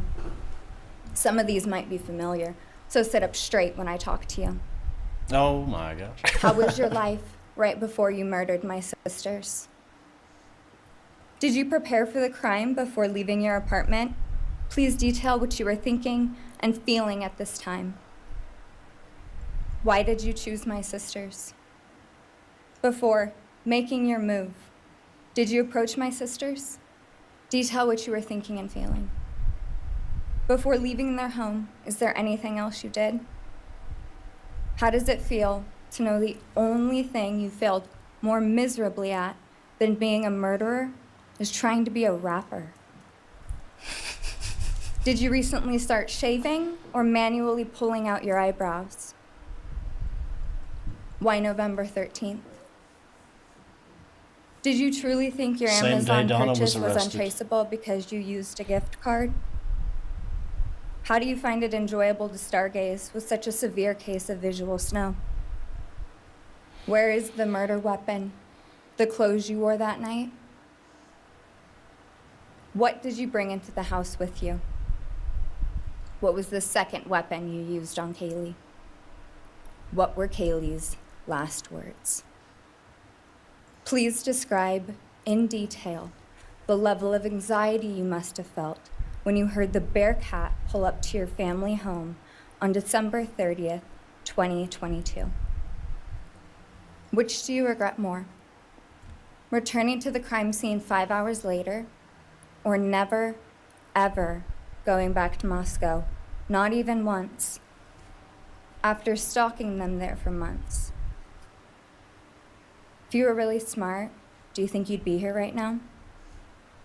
What's it like needing this much attention just to feel real? You're terrified of being ordinary, aren't you?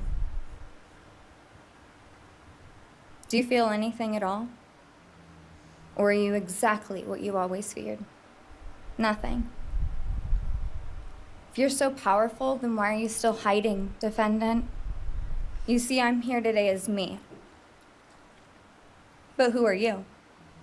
Let's try to take off your mask and see. You didn't create devastation.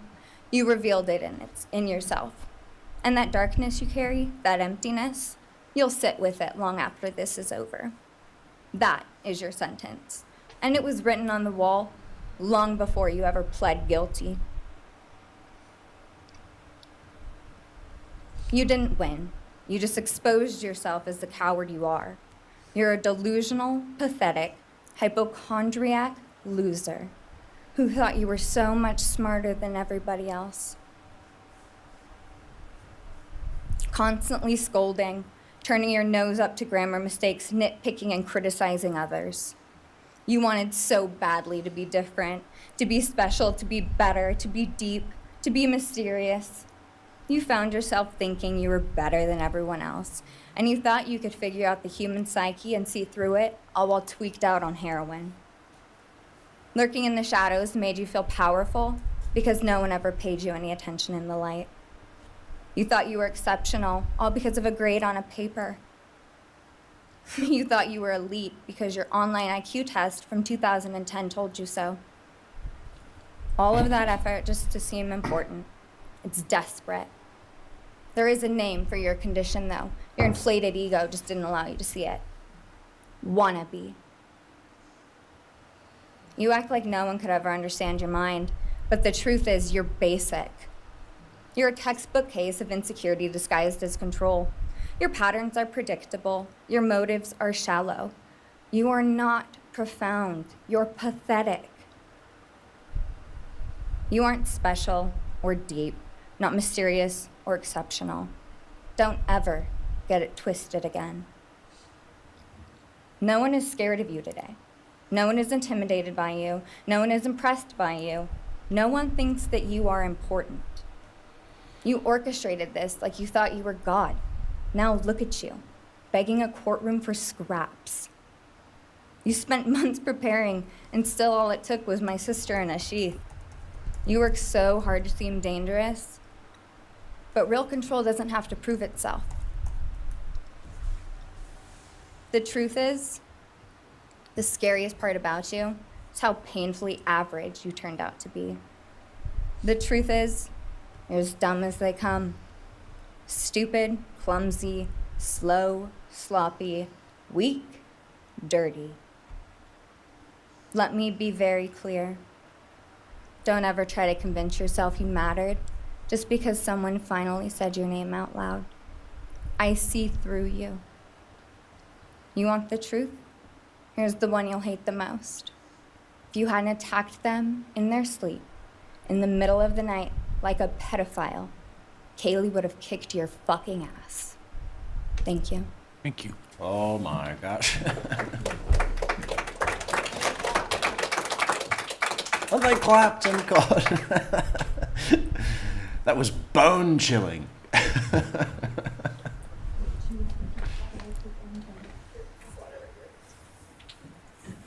Someone get that woman a drink. Next is Christy Gonzalez, Kaylee Gonzalez's mother.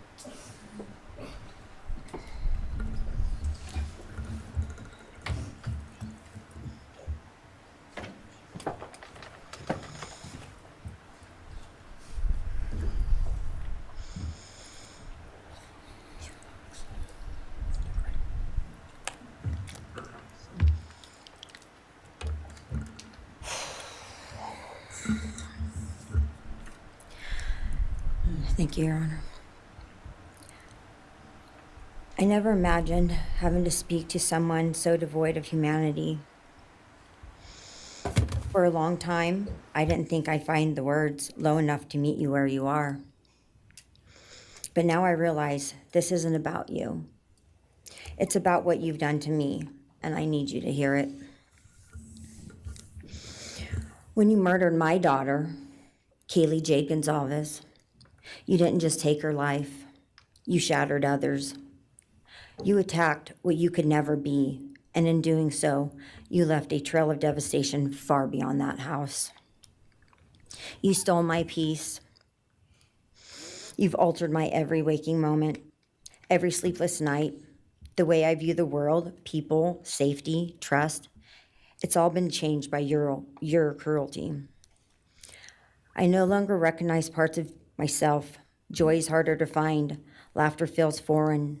The world moves forward, but I'm suspended in a place of sorrow and rage.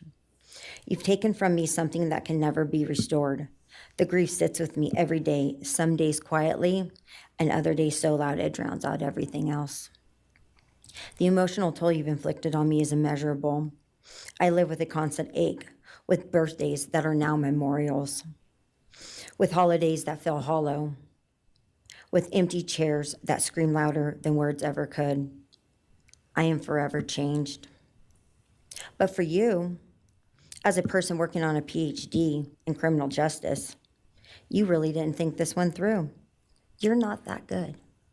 In fact, you're not that good at anything. You couldn't secure a job. You couldn't get along with others. You couldn't even get a female to look in your direction. All because you are pathetic. And you look shit in orange. Now you're a joke in this courtroom. I wish I could crown you with a jester hat to complete your orange jumpsuit clown look. Crown fucking again? I mean, I said he's sitting there like a king in between two courtiers, and his initials are BK.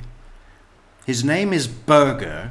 He is the Burger King. Okay, everybody in chat, never go to Burger King again, okay? Fucking Aberdeen, Angus, Whopper, forget it. It's done. A dead killer doesn't kill again.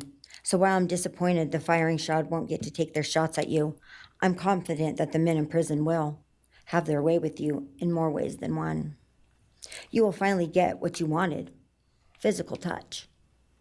Just probably not how you were expecting it. I love it when they slide in these "you're gonna get raped, you're gonna get raped" things in a courtroom. It's just, it's like going right up to the line. You will experience physical touch up your ass daily. See, you haven't beat the system. You've simply entered a new one, where the rules are cruel and the consequences will never end.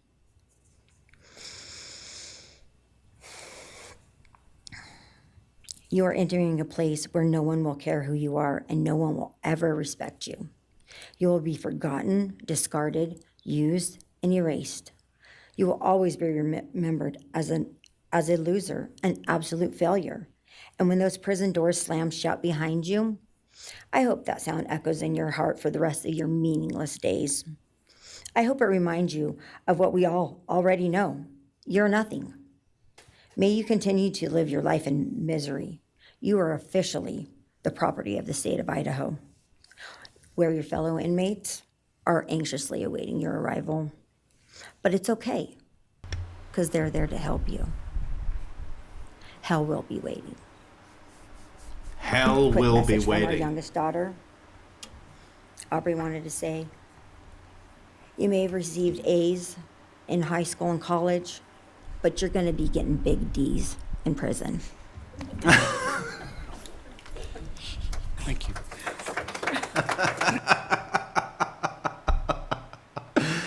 You see what I mean? Okay, now. And now the judge is going to pronounce sentence. I sentence you to a lot of dick. Lot of dick.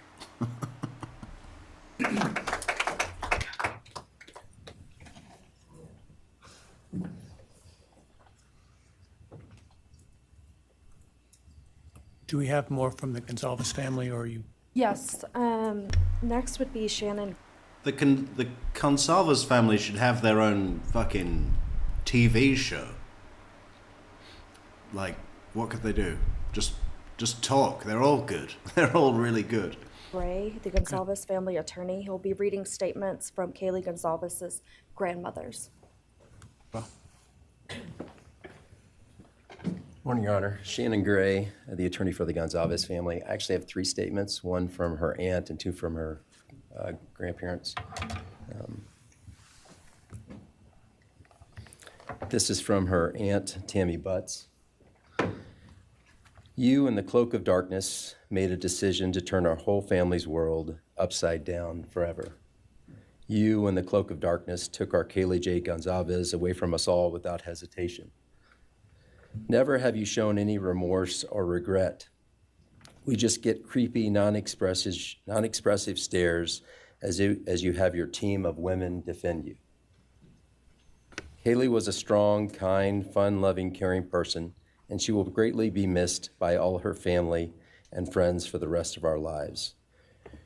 She had goals in life that you took from her and us. We lose on watching her enjoying her life, working hard and building the future she wanted. She was ready to start that after college life. You, in the cloak of darkness, took it all away. You left us without her future wedding, her future children that she would have added to our family. No more talking to her on the phone, going for a coffee, celebrating holidays. It's all gone. You, in the cloak of darkness, gave each and every one of Kaylee's family members their own lifetime sentence.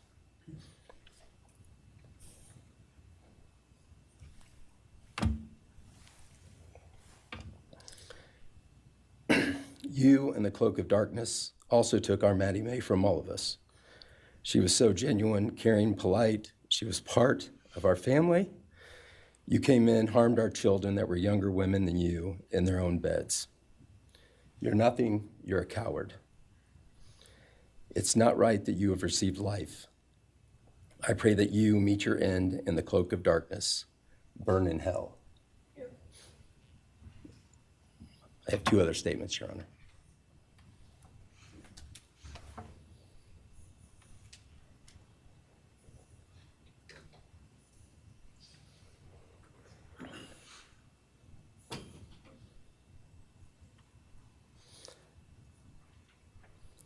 This is Linda Lucan's statement. This is Kaylee's grandmother.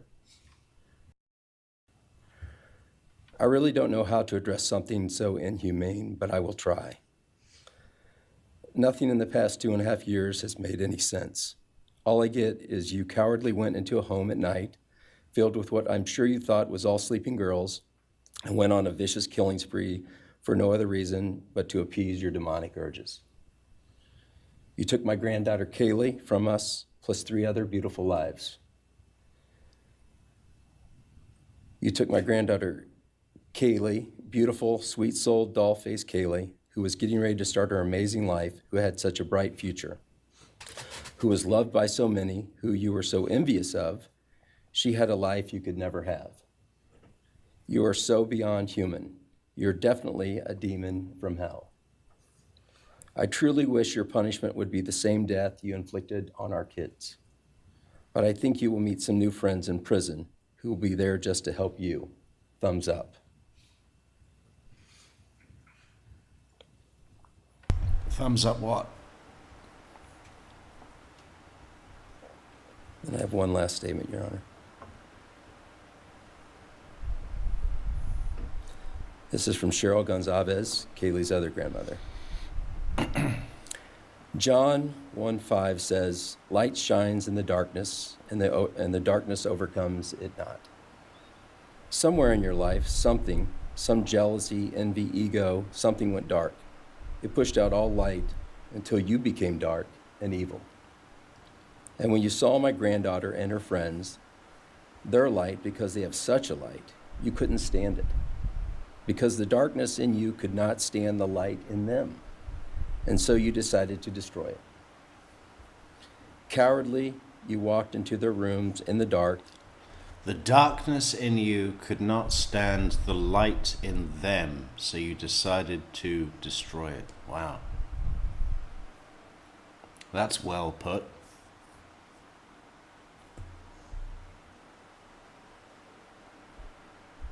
I think that's the best descriptor I've heard to his motive. And took their lives, hoping to get rid of your darkness. But you didn't. You failed. Because you know what was once a light shown only to their friends, families, and loved ones is now all over the world. Everyone sees it. Their smile, their beauty, their plans, everything they were and had.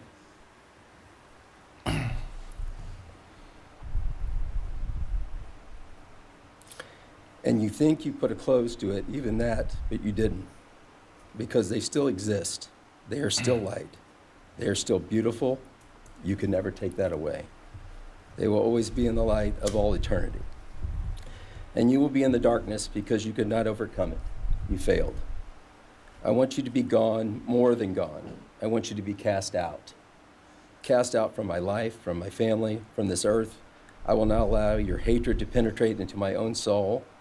You did not get that power. You are evil, and in the end, evil is eradicated. You didn't take Kaylee's light, you spread it into the world. Thank you, Your Honor. Thank you. All right, if the are you moving to a different family now? All right, why don't we take a 10-minute recess, all right? Be seated.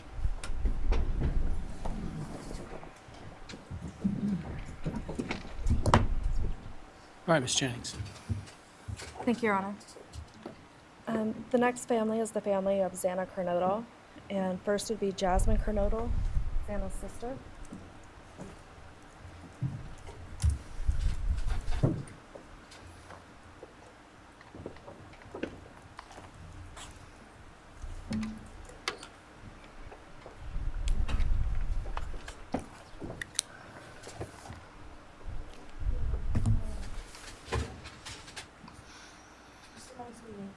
Everyone who's been involved in this and just for all the work and dedication you guys have put into this. I just want to thank everyone for the support and just making new friends around through this. I gotta turn her up.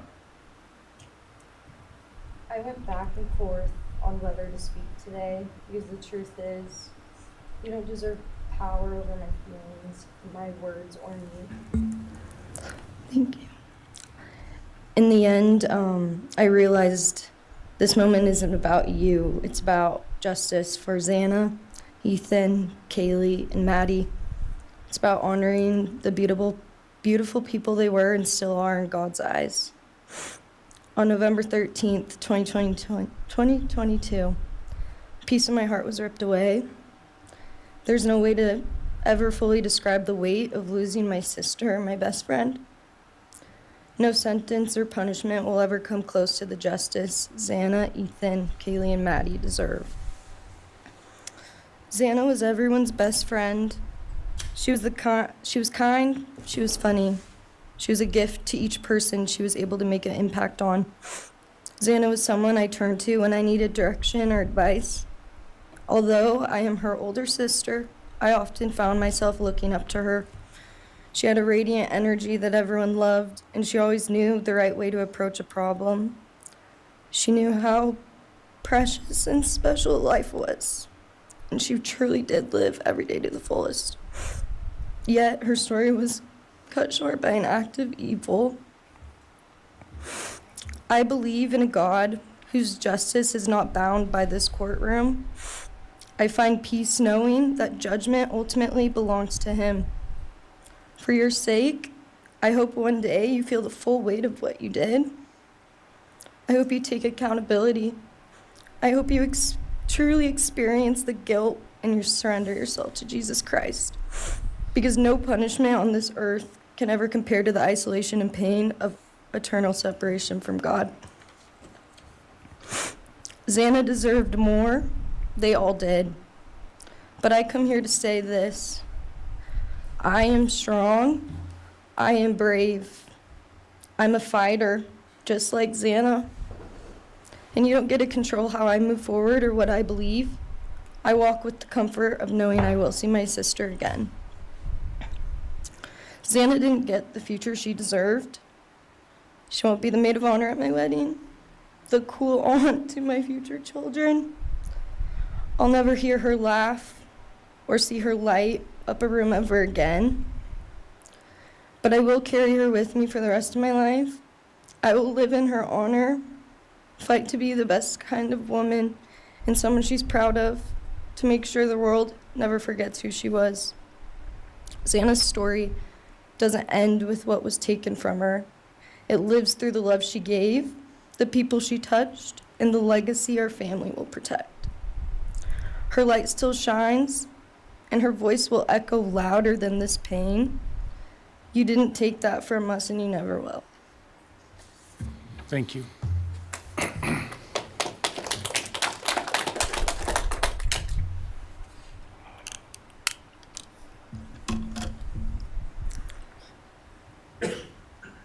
I just want to say before I start, I'm Xana's dad, Jeff Kernodle.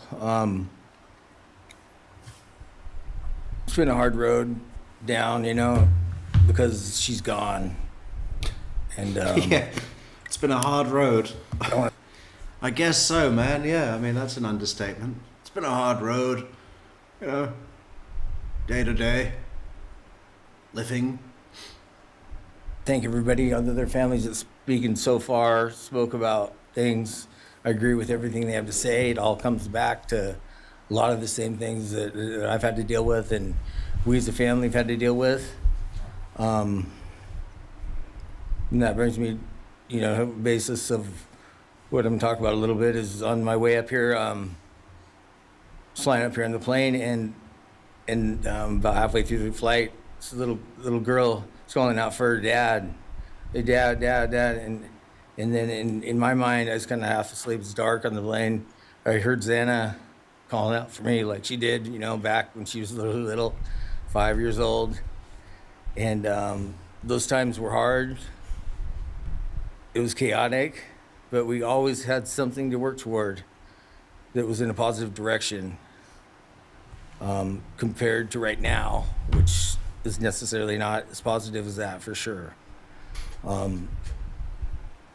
And I know I miss Xana a lot. My life's been changed, and Who does this guy sound like? Acapella. What am I getting here? This is like a famous voice. Xana had a great impact on me, and the impact was when she was gone. I realized how important she was, and what she really did for me, influenced me, was way beyond what I ever thought. She'd call me up on the weekends, check on me, see who's with me. She's like accountability to your youngest daughter. And that really made a big difference. It made me really think about things and what it's all about, you know? That's the things that I miss the most, is those calls on the weekends, the calls at 11 at night. What's going on? You want to meet my friend? You know, whoever she's with, a couple of her friends, I can meet them, talk to them. And she always did that. And it's pretty cool. Pretty cool. I really miss that. And that has a big impact on me, on other people, her family. But the impact that she made is so extensive on what happened here. And it goes so far. People from everywhere in the world, you know, are following things, and Xana has made a difference in their lives. So, you know, countless people told me that. They might not even know her. They never knew anything about her. It's what they see, and they just love her and say how they wish she could have been their friend.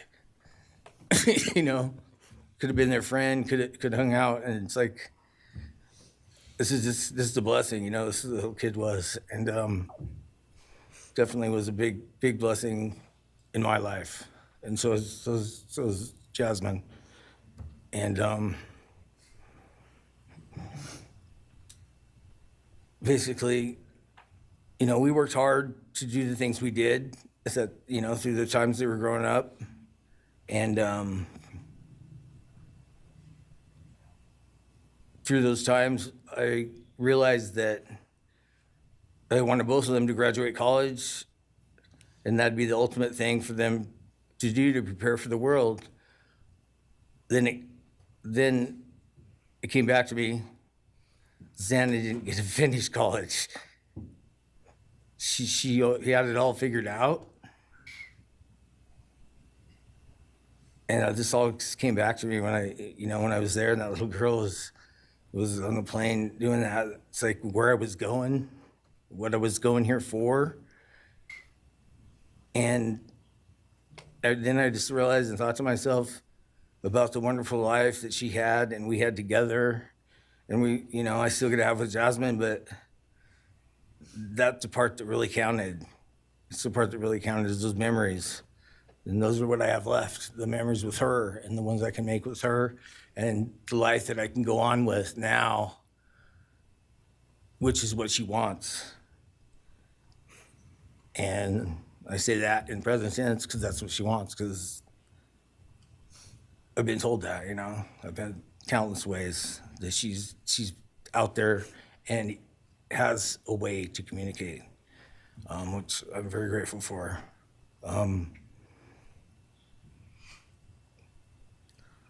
That goes to say that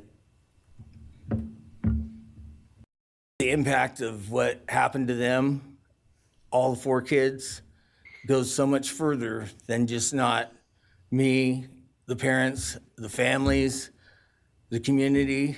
It goes so far because a lot of kids, you know, in the colleges, just for an example, they lock their doors now. The door wasn't locked in the back. You know, at Penn State or wherever it was, all the colleges I know that I've heard, they all lock their doors now. So maybe the impact that it's gonna make is gonna help out and maybe protect some people.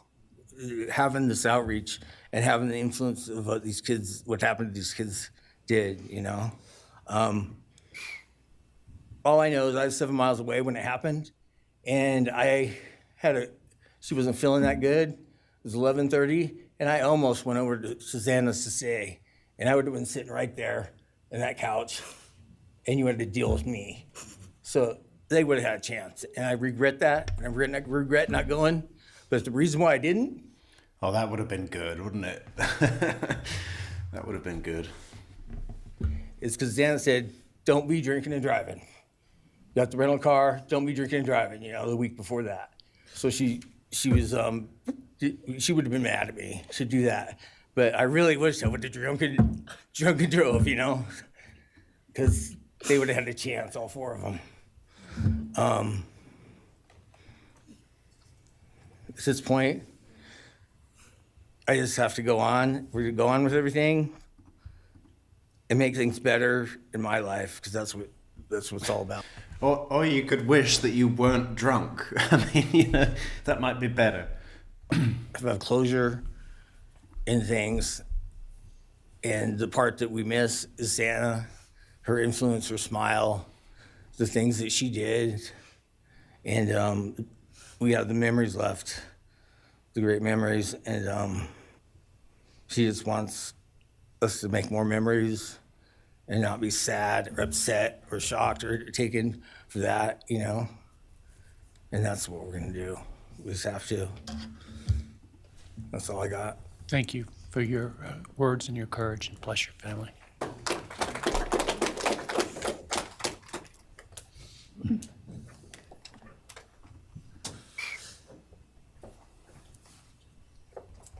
Next, Kim Coronado would like to address the court.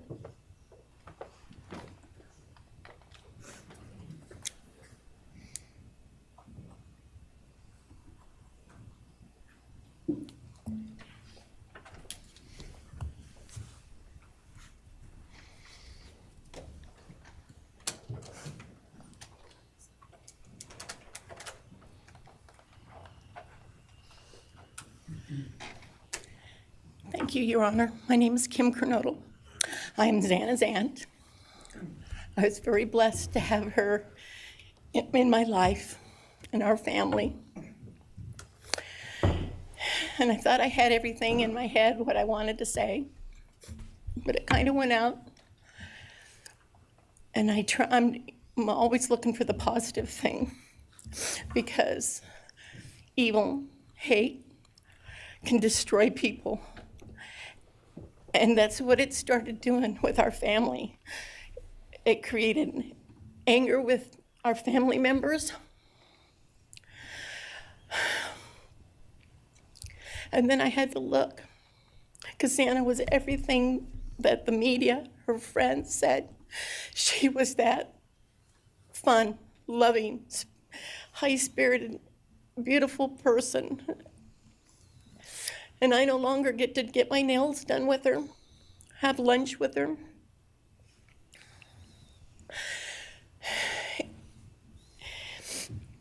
Sorry. But how I look at it now is this tragedy, this horrible tragedy on all of the 4 children, has brought us closer. You united us with your actions. We're united now, and we're stronger than ever. We have family and friends now that we never knew we had.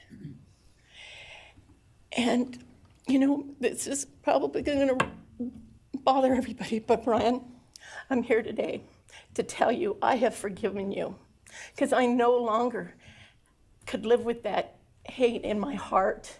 And for me to become a better person, I have forgiven you. And anytime you want to talk and tell me what happened, get my number. I'm here, no judgment, because I do have answers or questions that I want you to answer. And I'm here. I'll be that one that'll listen to you. Okay?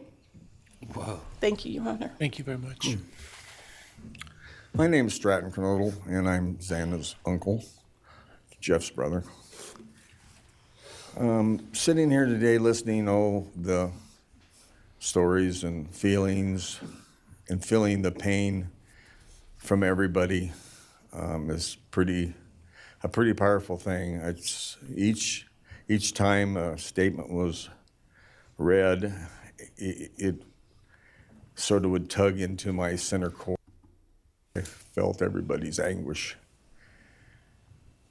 And Xana meant a lot to us, and we loved her very much. But I started thinking about, instead of rehashing everything that everybody else has talked about, I wanted to direct it another direction toward Bryan and what he's done to his family, his parents, his siblings, his friends, his universe. He has contaminated, tainted their family name, and pretty much made a horrible, miserable thing to be ever related to him. And I know that that's what he has to live with, and that has to be his pain. And that's all I have to say. Thank you.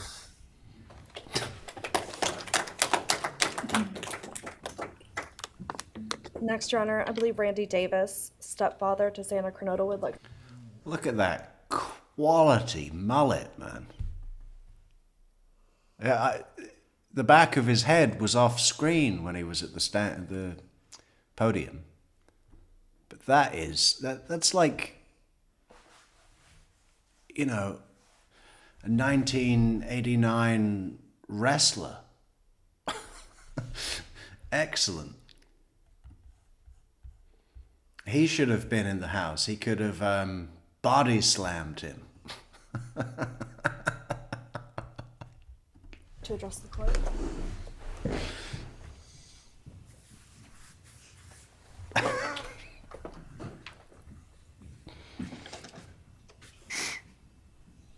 Hi, my name's Randy, stepdad of Xana. I just feel the same way we all do. All of us are united because of something that happened and I am grateful to know and have met some new family because of this awful event. But this is probably the last time we're all going to be in the same room together. Let's be real. So I can say, I love you all, and I feel your pain. And just Why would it be the last time that you're all in the same room together? I mean, they should have summers away together. Get a big cabin. You know, there's a bond. I don't know. I think that would be a good thing. God bless us all, you know. Just get through it. If you face this kind of tragedy, you know, the only people that understand you on a level are the others that have faced the tragedy. All that anyone else can do is merely empathize instead of reflect. There's value in that. They should take advantage of that value. Stuff wrote up, it was probably best I didn't read it out. Probably get kicked out of here, so you know, I'll share one thing to you guys, not to you, with Xana. So I was working in Dakota and came home, and Jazzy and Xana had taken our son Elijah and put him in a dress, makeup, and it was awful, you know. I was like, I don't know. She was funny. I told her she'd be in the movies and be somebody great one day like that. And now she is just above us as an angel with all the other beautiful kids. So let's hold that to our hearts, because this evil thing is not going to take nothing from us. You, man, I don't know what my limits are here, but I'm really struggling, dude. I am struggling. So I want to just be out in the woods with you just so I can teach you about loss and pain. I love God. I wouldn't take your life. That's up to him. But I guarantee you, you are weak. God, I would just give a moment, man, 5 minutes out in the woods. Oh, man. Ooh. You're going to go to hell. I know people believe in other stuff. You're evil. There's no place for you in heaven. You took our children. You are going to suffer, man. I'm shaking because I want to reach out to you, but I hope you feel my energy, okay? Go to hell.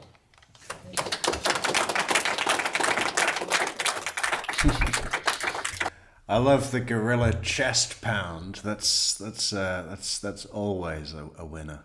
Let's see that one more time. The gorilla smash. Well, why does he have to be out in the woods? It should be the jungle. I want to just be out in the woods with you just so I can teach you about loss and pain. I love God. I wouldn't take your life. That's up to him. But I guarantee you, you are weak. God, I would just give a moment, man, 5 minutes out in the woods. Oh, man. Ooh. You're going to go to hell. I know people believe in other stuff. You're evil. There's no place for you in heaven. You took our children. You are going to suffer, man. I'm shaking because I want to reach out to you, but I hope you feel my energy, okay? Go to hell.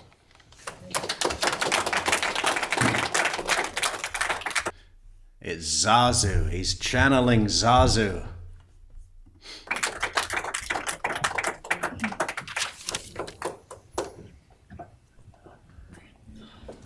Next is Kara Northington, Xana's mother.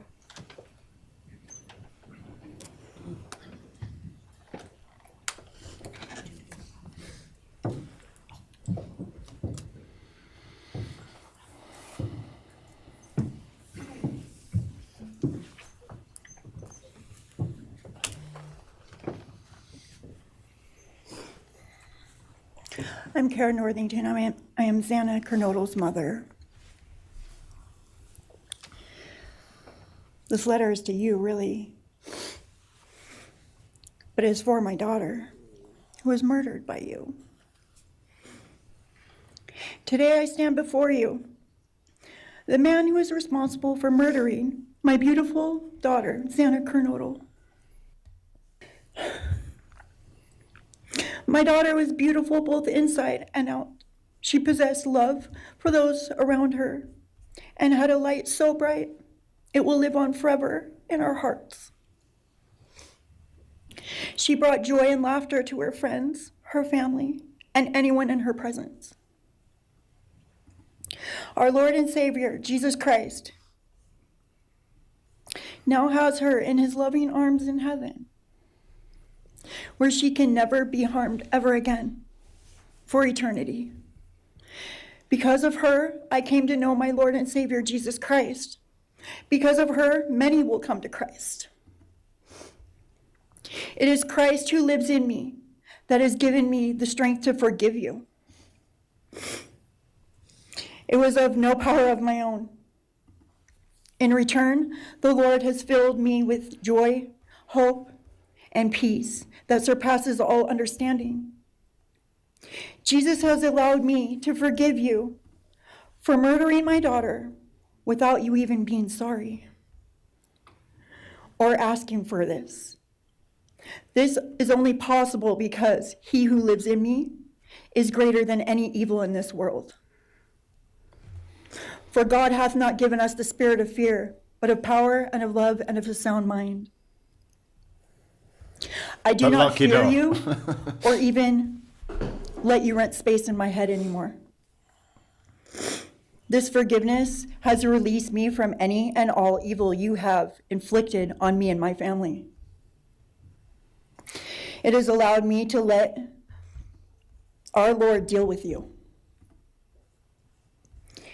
You have accepted a deal that will prevent you from receiving the death penalty. Nothing man can do to you can ever compare to the wrath of God. Inevitably, you will stand before our Lord and will have to answer to him over the sins you have committed. Yeah, that's all well and good, but let's hope he gets his fucking face smashed in jail before that happens. And murdering our children. I pray you come to the end of yourself before that day. Whether you like it or not, heaven is for real, and so is hell. The innocent life of Xana that you stole from myself and my family, and the destruction of this, and the destruction it has caused. I am washing my hands of you and turning you over to my Lord and Savior, Jesus Christ, whom vengeance belongs to. In closing, I want to read a passage from the Bible, Ephesians 6, King James Version. Finally, my brethren, be strong in the Lord and then in the power of his might. Put on the whole armor of God, that ye may be able to withstand the wiles of the devil. For we wrestle not against flesh and blood.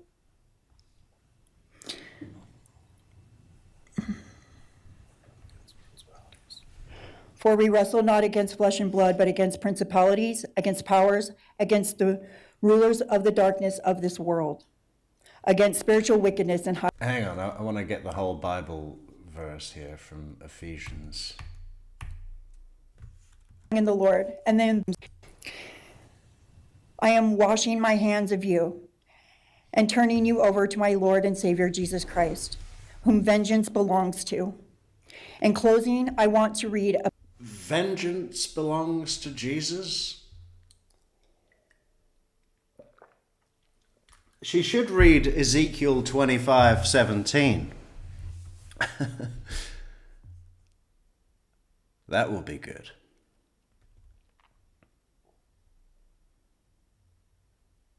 What is it? Oh, we'll pause on that. Passage from the Bible, Ephesians 6, King James Version. Finally, my brethren, be strong in the Lord. And then in the Finally, my brethren, be strong in the Lord. power of his might. In the power of his might. Put on the whole armor of God, that ye may be able to withstand the wiles of the devil.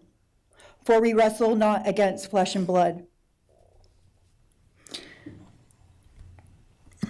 I'm sorry to pause it again. I just want to get the chapter and verse numbers so I can source it. It's difficult to take in when you just listen to Savior Jesus Christ, whom vengeance belongs to. In closing, I want to read a passage from the Bible, Ephesians 6, King James Version. Finally, my brethren, be strong in the Lord, and then in the power of his might. Put on the whole armor of God, that ye may be able to withstand the wiles of the devil. For we wrestle not against flesh and blood.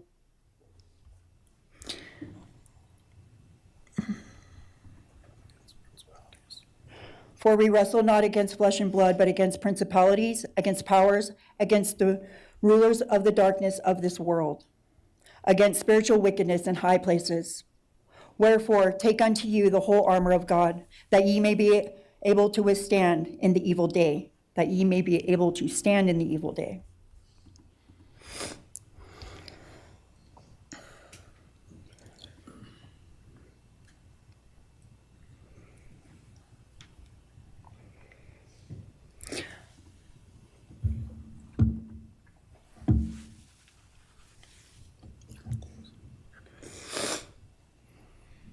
I'm not going to share memories of Xana or any more of the goodness of her with you, because I do not want that to be in your head. I don't want it to be in your head. You don't deserve that. You don't deserve our good memories that we have. I do pray for you. I pray that you come to the end of yourself. I pray that before this life is over, that you ask our Lord and Savior in your heart and to forgive you.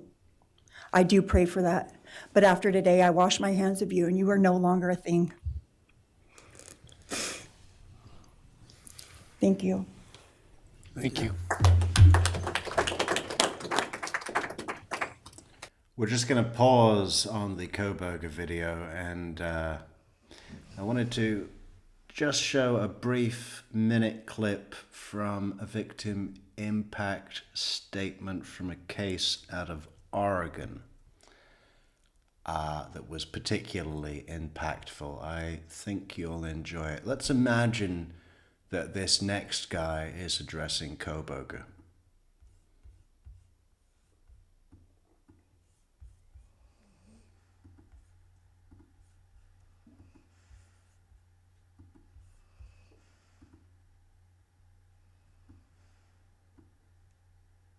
The hearts, all those broken hearts of this community. Today, Kaylee's grandfather addressed the court and his granddaughter's killer. It's funny, it's Kaylee as well. But he will die in prison, and it will be a lifetime experience for you. It's not You'll this probably one. wish he'd been given the death sentence. Rotten hell, scumbag. You have no idea how much irreversible damage this piece of shit has done to my extended family. With that said, I'm not much of a religious person, but I have my beliefs, and one of them is an eye for an eye. So if you will give custody to this piece of shit to my extended family, we'll take them out in the desert. We'll let the eagles, the hawks, the coyotes, and the maggots eat that piece of shit alive. And then, when the buzzards are done pecking his friggin' body, I'm gonna shit in his face and piss on his carcass. And I'm gonna fill his carcass full of lead. Pow!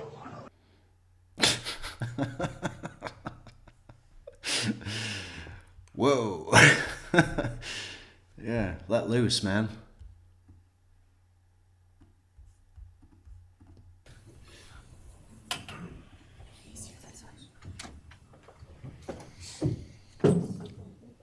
I don't believe the state has any other victim impact statements. Okay.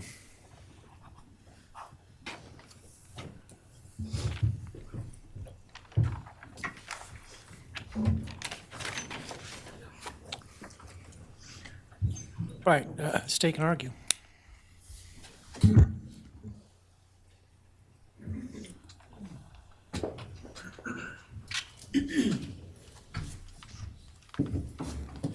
Thank you, Your Honor. The North Pole is beautiful this time of year. Just as a housekeeping matter to start, there will be the issue of restitution. That is, the documentation is being gathered, and we ask if the court would defer that for 30 days so we can present it in an orderly fashion and make sure it's comprehensive for everyone. Any objection to leaving restitution open in 60 days? All right. Thank you, Your Honor.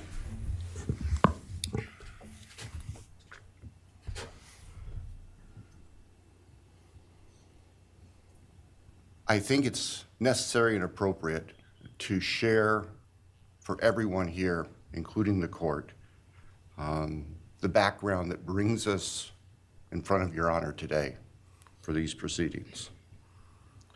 As the record reflects, and as everybody in this courtroom knows, the defendant has pleaded guilty to all 5 counts charged in the indictment.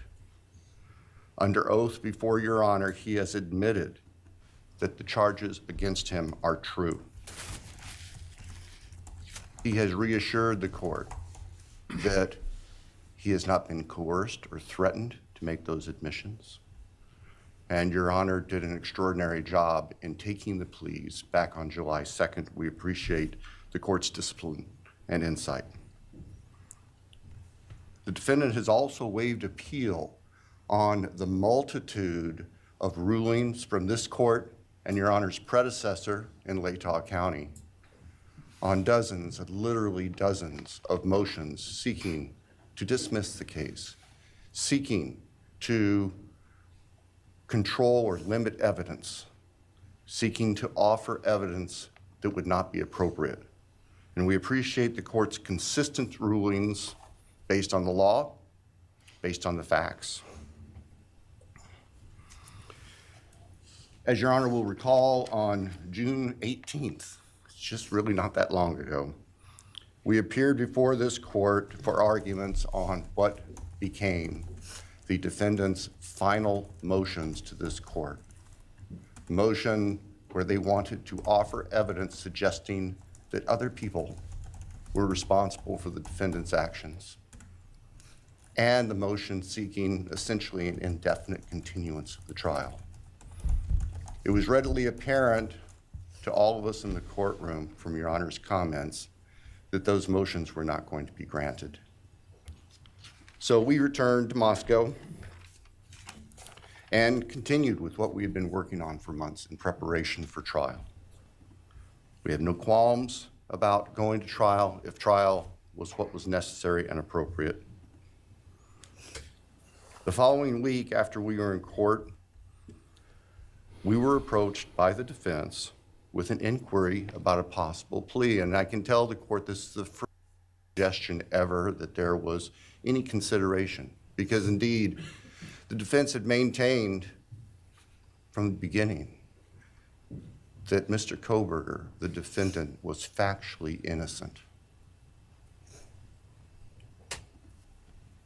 It's clear that the reality, evidence, and the case that had been investigated and prepared and that we were ready to present in court became a reality. Our reaction, among other things, was to reach out to all the families And in fact, later that week, on Thursday and Friday of that last week of June, we met with representatives by teams, virtual meetings, with representatives of all of the families. And we talked about the status of the case and the upcoming trial and things that related to the trial. And we also let them know that there had been an inquiry about whether there might be an offer for a plea. And we asked the family members for their thoughts and feelings. And they were candid. And they have been candid since, and we respect that.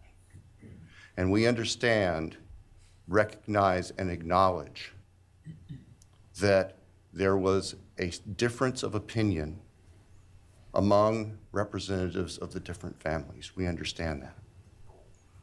One of the challenges of this case, one of the unique things about this case is we have multiple victims, each unique unto themselves, their families and friends unique unto themselves, and all of them entitled to their opinions, all of them entitled to their thoughts. Over the following weekend, our prosecution team, very skilled attorneys who were personally as well as professionally deeply invested in this case, met. And we talked, and the decision was reached, well, to start with, were there to be any sort of plea offer or discussion, there's only one possibility. And that would be for the defendant to plead guilty straight up to all charges. There would be no bargaining about counts. There would be no bargaining about reduced sentences. And so we made the proposal to the defense that if the defendant was willing to plead guilty up front to all 5 counts as charged and waive appeal of the court's myriad decisions during the past 2.5+ years on all these motions that would have consumed years, if not decades, of time in the future. By the end of the weekend, we were notified the defendant was prepared to plead guilty as charged and factually acknowledge his responsibility in court for these horrible crimes. Obviously, those discussions and negotiations were confidential. And as Your Honor noted, I believe, that was necessarily so, because if the defendant had decided not to plead guilty, it would have been devastating to our jury pool for there to be public information that there had been consideration by either party to a plea resolution. And protecting the prospective integrity of a trial after so many years was paramount. So, the end of the weekend came. We notified the victims' families of what had occurred. I recognize and acknowledge personally, and I respect the fact that of these fine, suffering people here, not everybody agreed with the decision we make. I accept that. It's my responsibility in the end. I recognize that that's the duty of the office that I hold.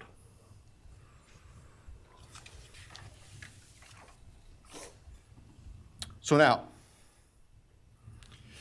it is time for the judicial system to impose final judgment and close the door on this chapter of these tragedies.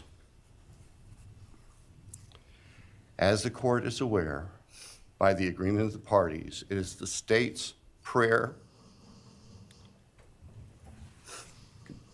Perhaps have the Elmo police turned on.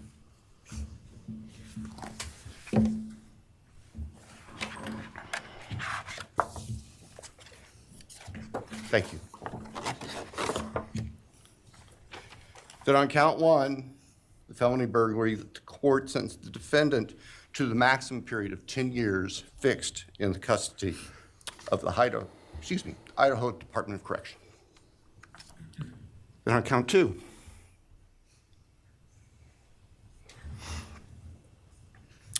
that the court sentenced the defendant to fixed life for the murder of Maddie Mogen.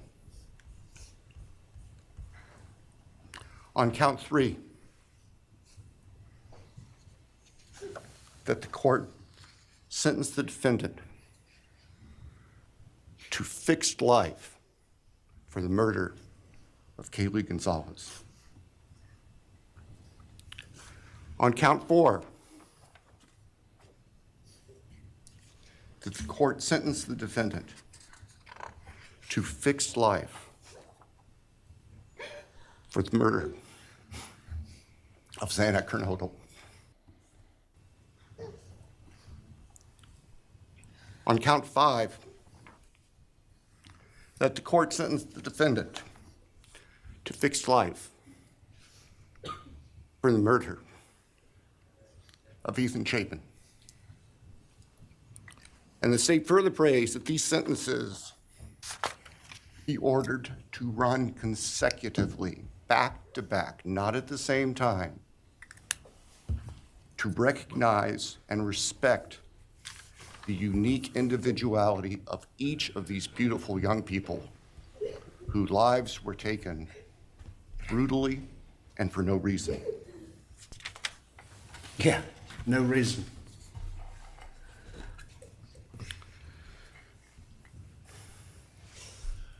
And hopefully now, as we have heard earlier this morning, it is time to afford the families and the friends and the community and the state of Idaho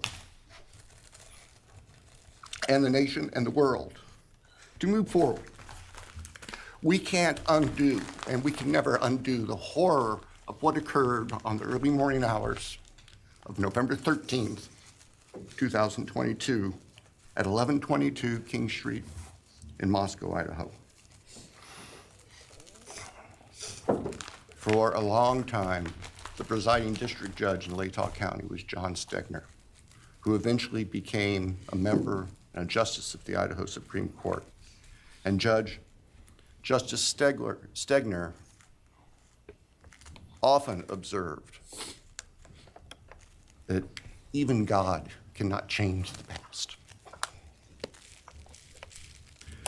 But everyone in this room has the ability to take themselves forward.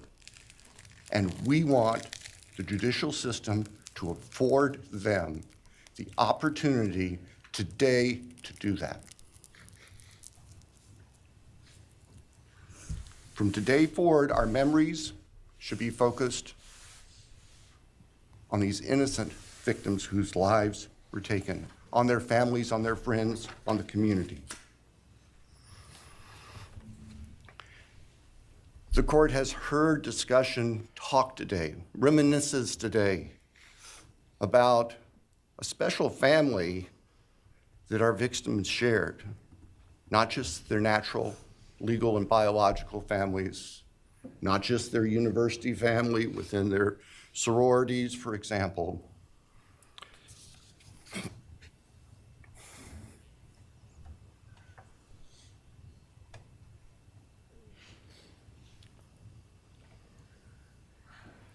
But this family. This is the picture taken on November 12th, 2022, of the special family of 1122 King Road. And you can see all 6 of these dynamic, vibrant, loving, special, innocent faces taken together just across the street from their residence, and barely 12 hours before 4 of them would be brutally murdered in their sleep. They've been described consistently as being bright, caring, vivacious, with futures we can only imagine now. But they were, and they remain, a special family, that I think we should all recognize and appreciate. So it's time to move forward. There have been a number of statements directed specifically at the defendant today. I have one last thought. After Your Honor imposes judgment and sentences the defendant to spend the rest of his life in prison, in other words, sentence the defendant to die in prison. Whoa. That was very clever. Wow. I'm surprised he went for that. The emphasis that he just put on that. We want, Your Honor, to sentence the defendant to spend the rest of his life in prison. In other words, we want, Your Honor, to sentence the defendant to die in prison. Soon is the implication of his tonality. You know, by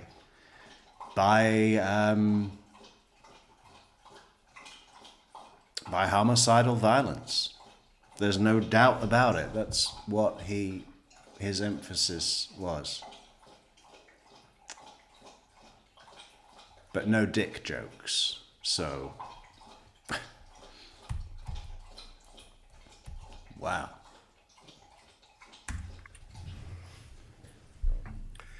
There have been a number of statements directed specifically at the defendant today. I have one last thought. After Your Honor imposes judgment and sentences the defendant to spend the rest of his life in prison, in other words, sentence the defendant to die in prison. He's going to stand up. I can't quite believe that. I mean, I'm not saying that I don't think he should say it. I'm just amazed that he did. Good on him. One more time, fucking hell. I don't think I've ever seen a prosecutor. I mean, it's a little bit shocking. I don't know if shocking, impactful. Let's say impactful when a family member, a loved one says something like that, you know, prisoners are going to take real good care of you, or something like that. It's impactful, right? But I don't think I've ever heard it from a representative of the state. After Your Honor imposes judgment and sentences the defendant to spend the rest of his life in prison. In other words, sentence the defendant to die in prison. He's going to stand up. Amazing. In the belly chains and leg irons that he's wearing today. And he's going to be escorted into the custody of the Idaho Department of Correction. And the door will close behind him forever. That is the closure that we seek, that all of these people, these loving friends and family deserve, so that we can move forward.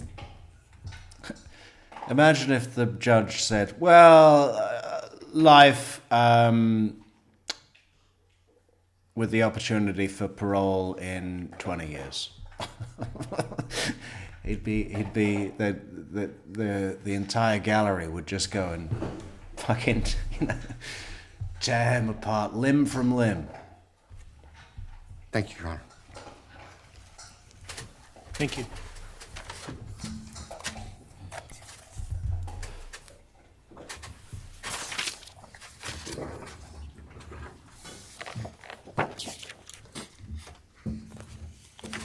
All right, does the defense have evidence to present today?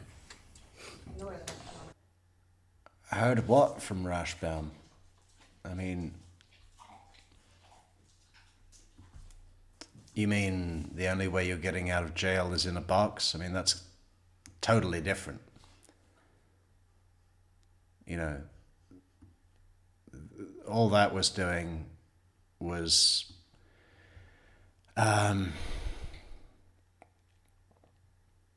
focusing on Katie never getting out of jail. That wasn't calling for inmates to murder her, like what this prosecutor just did.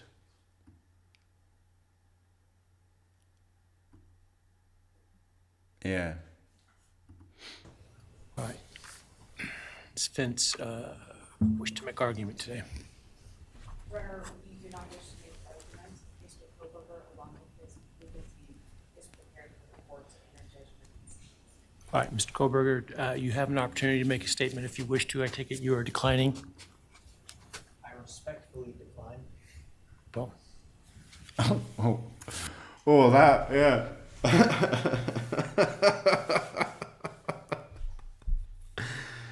Oh, God, what can we say to that? I respectfully decline. Pathetic.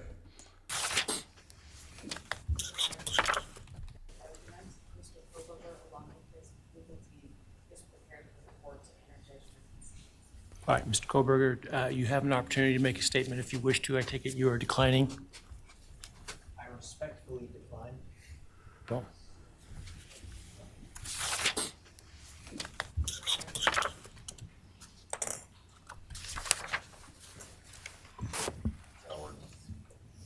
Please. All right, let me start this morning by acknowledging and thanking those that have come here today in support of their loved ones. And I appreciate your courage and your strength. And I hope that you are able to move on as best as possible. Thank counsel for the professionalism that they've exhibited throughout this case. It has been my great honor to preside in this case and to help bring, to the extent possible, some resolution and hopefully justice to this case.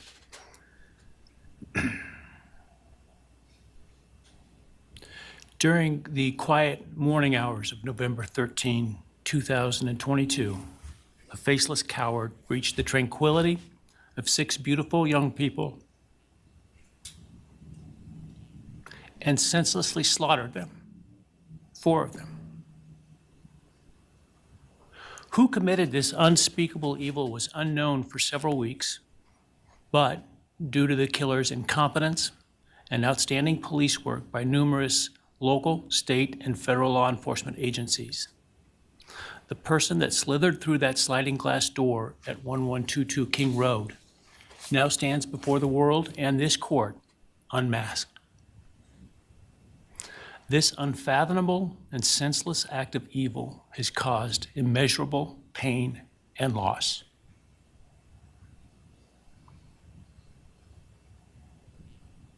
No parent should ever have to bury their child.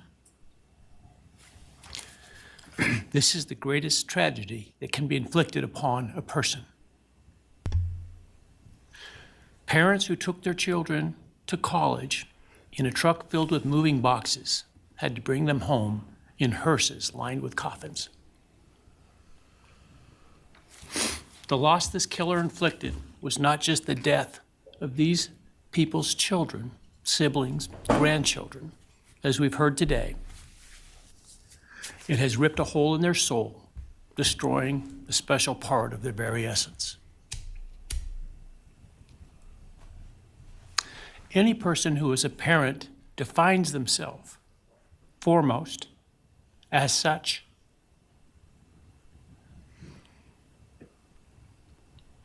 It is their existence and purpose of being. And it has been stolen from these parents.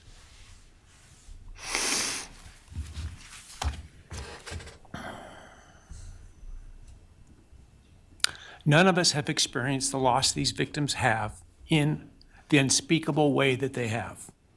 And therefore, none of us can, nor should we, question the way in which they have handled their loss. Whether that be in private mourning, removed as far as possible from this media circus, or in front of a camera demanding retribution with the loudest megaphone. I've listened intently to the stories and pain that have been shared today, with great awe at the courage and resilience of the surviving family members of those wonderful children.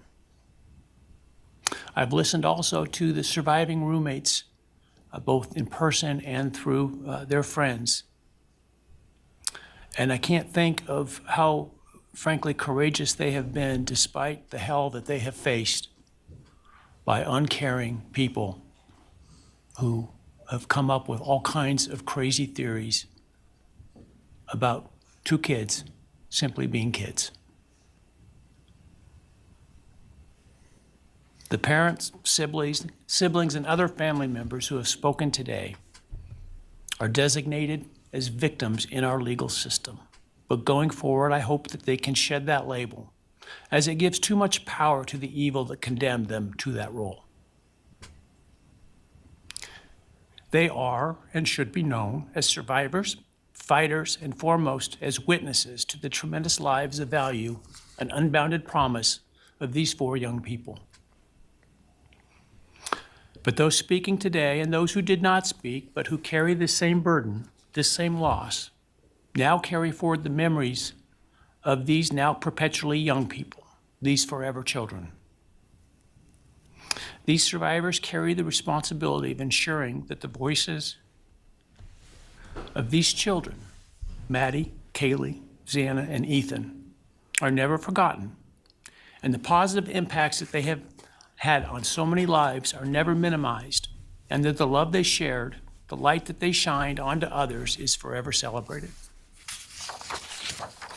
As we sit here today, this case is ending, and we are now certain who committed these unspeakable acts of evil, but we don't know, and what we may never know is why. I share the desire expressed by others to understand the why. But upon reflection, it seems to me, and this is just my own opinion, that by continuing to focus on why, we continue to give Mr. Kohberger relevance. We give him agency and we give him power. The need to know what is inherently not understandable makes us dependent upon the defendant to provide us with a reason, and that gives him the spotlight, the attention, and the power he appears to crave. Yet even if I could force him to speak, which legally I cannot, how could anyone ever be assured that what he speaks is the truth? Do we really believe, after all of this, he's capable of speaking the truth or of giving up something of himself to help the very people whose lives he destroyed? Rather, I suspect the so-called reason would be dished out in enticing, self-serving, and aggrandizing, untruthful bits, leaving people wanting more information, more insight, and thus enhancing even further the power he seeks to hold. Even if we could get truthful insight into his why, I suspect it would not in any way quench one's thirst for actually understanding why in the first instance. Because there is no reason for these crimes that could approach anything resembling rationality. No conceivable reason could make any sense. And in the end, the more we struggle to seek explanation for the unexplainable, the more we try to extract a reason, the more power and control we give to him. In my view, the time has now come to end Mr. Kohberger's 15 minutes of fame. It's time that he be consigned to the ignominy and isolation of perpetual incarceration. I know there has been concern about him collaborating on books or movies or other media projects, and I truly hope that someone does not stoop to affording him this spotlight that he desires in the name of clicks, royalties, or profits.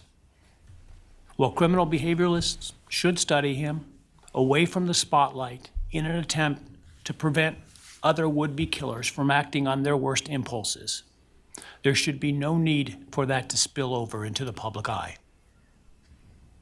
The great Idaho jurist Edward Lodge was known for trying to find something positive about every person he ever sentenced. And with over a half a century as a trial judge, that was a lot of people. This was often challenging, and I recall in one case he said that the best he could come up with was the defendant had good penmanship. Truth be told, I'm unable to come up with anything redeeming about Mr. Kohberger because his grotesque acts of evil have buried and hidden anything that might have been good or intrinsically human about him. His actions have made him the worst of the worst. Even in pleading guilty, he is giving nothing hinting of remorse or redemption, nothing suggesting even a recognition or understanding, let alone regret for the pain that he has caused. And therefore, I will not attempt to speak about him further, other than to simply sentence him so that he is forever removed from civilized society. And accordingly, based upon his conduct and based upon the record before this court, recognizing the standards that govern this court's sentencing decisions as set forth in State v. Hill, I hereby sentence Mr. Kohberger as follows. On count 1, burglary, 10 years fixed, 0 years indeterminate. I also impose a fine of $50,000. Count 2, first-degree murder of Madison Mogan.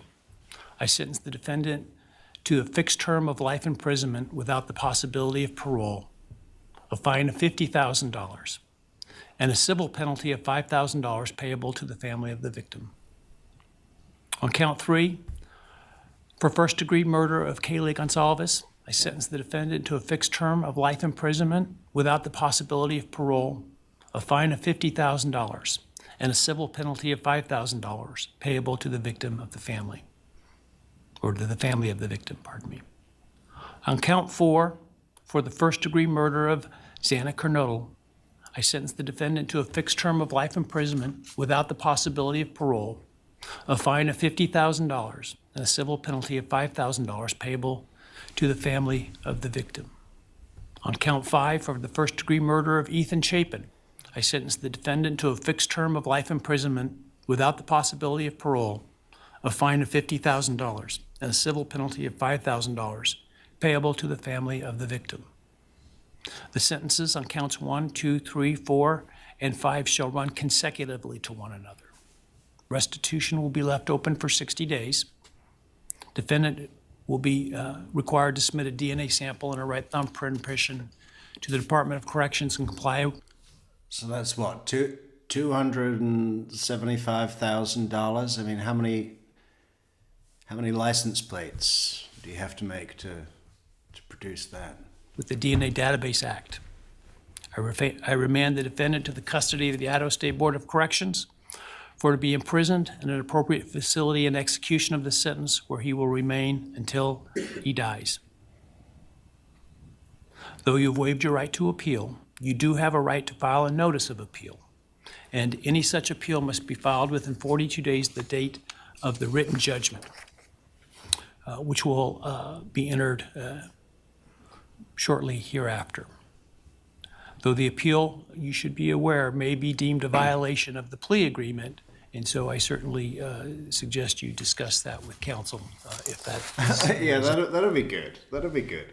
Yeah, appeal, and violate your agreement, and then death penalty.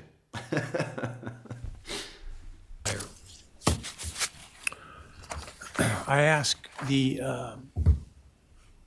media and public present to allow the families to be escorted out first before they leave.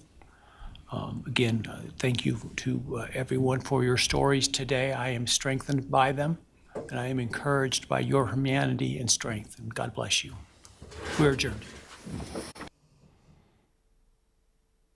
So he didn't preclude Kohberger from profiting from writing a book or something? I mean, what was the case where we saw that?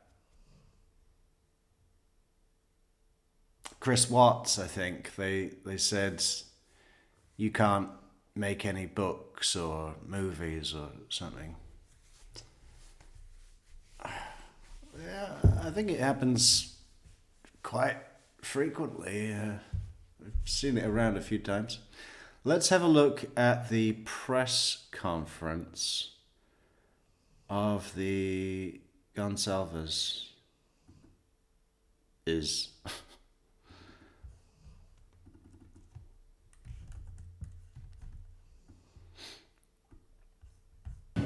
Questions answered. It looks like the Gonsalves family is the first to come out of the Ada County Courthouse right there. Let's take a look and a listen to see what they have to say. The families as they answer your questions. Thanks so much.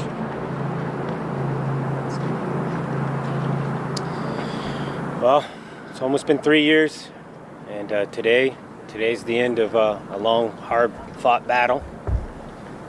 But we have our person, and we have him where he belongs.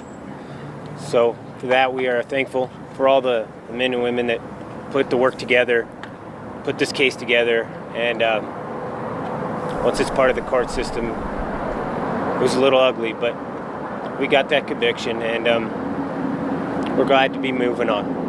Glad we can move on. Steve, the family or the judge talked about how we may never know why, and it may not be worth it to try to answer the why with something so senseless. You can't make sense of it. What do you feel about that? There's some truth to that, but then, you know, there's also the fact that, I mean, what would he tell as a lie as to opposed to the truth, you know, so. The knife, if he gave the knife up, or if he gave a part of this kill kid, if he gave out facts that only the killer would know. It would corroborate things. It would corroborate things, and he even addressed there's been way too many conspiracies in the surviving. Well, those facts would be already known to you. If he offered facts that you could verify that were only known by the killer, you already know those facts. Let it go, man. You know, it's not worth it. He could play a mindfuck game with you. If you want answers, you're vulnerable. There aren't any answers. Just, you know, let go of that need. Witnesses had to go through hell. Well, no better way to protect them than by getting some of those details. If you got those details, then, you know, as simple as just saying I did it solo would have been, you know, valuable, I think. And you know, we stand by the negotiation wasn't justice. It was just it was a shortcut, and we said from the very beginning we're not interested in a shortcut for our daughter. You know, and we wanted everything. Steve, you turned the podium at one point. Talk to us about why you wanted to stare at him face like that. Because he's a coward. He's been protected by the court from day one, the minute that he was arrested. So I wanted to let him know that I was directing everything towards him, and you know, his days of being protected are coming to an end. You know, from what I've been explained, he gets on a van today, and he's got like 12 minute ride, and then he'll be the responsibility of Idaho State. Were you planning on turning the podium though, or did you do that in the moment? You know, I remember reading it saying "do not move," so I was like, well, I'm moving this. I just kind of made that decision right then and there. So, you know, I want to make it as difficult as possible. I knew my daughter was going to do a speech, and I'd heard it, and I was like, he's going to hate this. He's going to hate this next set of people that are going to come forward and really rip into him and really expose him for what kind of a piece of trash he was. And we've been waiting a long time to say some of those things that needed to be said. Stephen Jr., you chose not to speak. Speak now, is there anything to say? I've written up a statement. I don't know. Yeah, maybe this is where you do. Okay. Well, allow me a second. Maybe it wasn't court appropriate. Yeah, it definitely wasn't. Yeah, my name's Steve Gonsalves. I'm Kaylee's older brother. She was my little sister, my friend, the middle child in the heart of our family. There are no words that can fully describe her spirit, but if you knew her, you knew joy, you knew light, you knew someone who made everything better just by being in the room. My statement was largely grounded in one goal, and that was to do everything for anyone who listens to this and has to go through something similar to not have to endure what we had. My family's fought tirelessly, not just for answers, but for accountability. We've stood in front of cameras, behind closed doors, and across from people who didn't want us to speak, but we did, and we won't stop now. Across nearly every murder case prosecuted by Bill Thompson, including the killing of University of Idaho football player Eric McMillan, there is a clear and troubling pattern. Families are left feeling unheard, justice is negotiated down through plea deals, and the public is left with unanswered questions. In the McMillan case, charges were reduced from first-degree to second-degree murder, prompting confusion and outrage from the victim's family and community. The same pattern is emerged in the Silas Parks and John Lee cases, both of which prosecuted by Bill Thompson, where capital-eligible crimes were resolved through plea agreements, sidestepping trials and diminishing public accountability. The most egregious of these crimes was the brutal killing of Whitney Parks, a young pregnant woman whose life was taken by her husband, Silas Parks, during a violent domestic assault. Whitney was only 22 years old. Whitney was beaten and strangled in her own home, an act of cruelty that not only ended her life, but also the life of her unborn child. And yet, despite the devastating nature of this crime, Bill Thompson reduced the charges from murder to voluntary manslaughter, ultimately securing a sentence that allowed Parks the possibility of parole after just 5 years. There was no trial, no full accounting of what Whitney endured, no acknowledgement in the legal outcomes of the child she was carrying. For Whitney's family, and for anyone who believes that justice system should speak forcefully for victims, this wasn't justice. It was a deal, and it was like so many others under Thompson's watch. It prioritized expedience over accountability.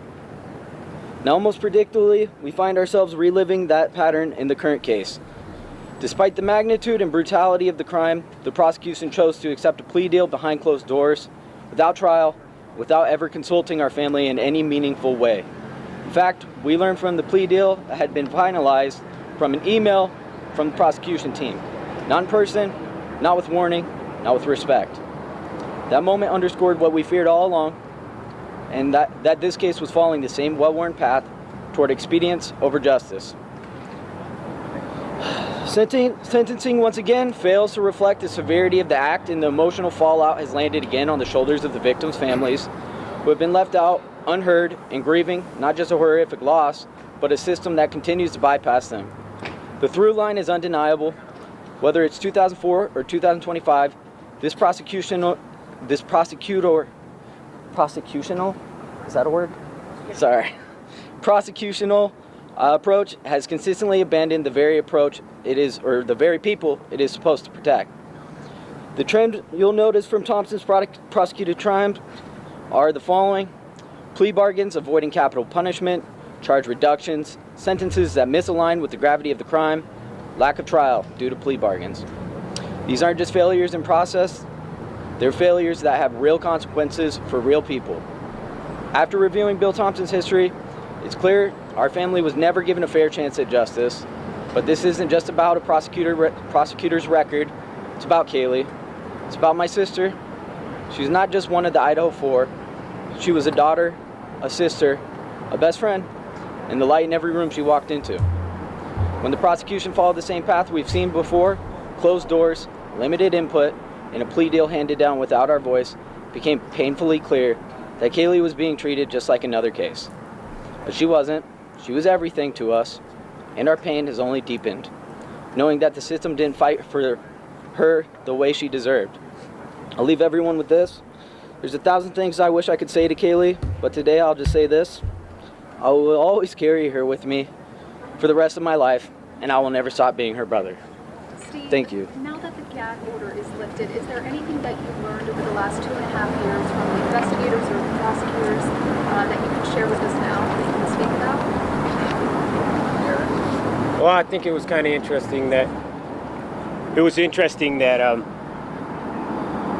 once the president sent a truth statement out, they called us right up and they told us everything.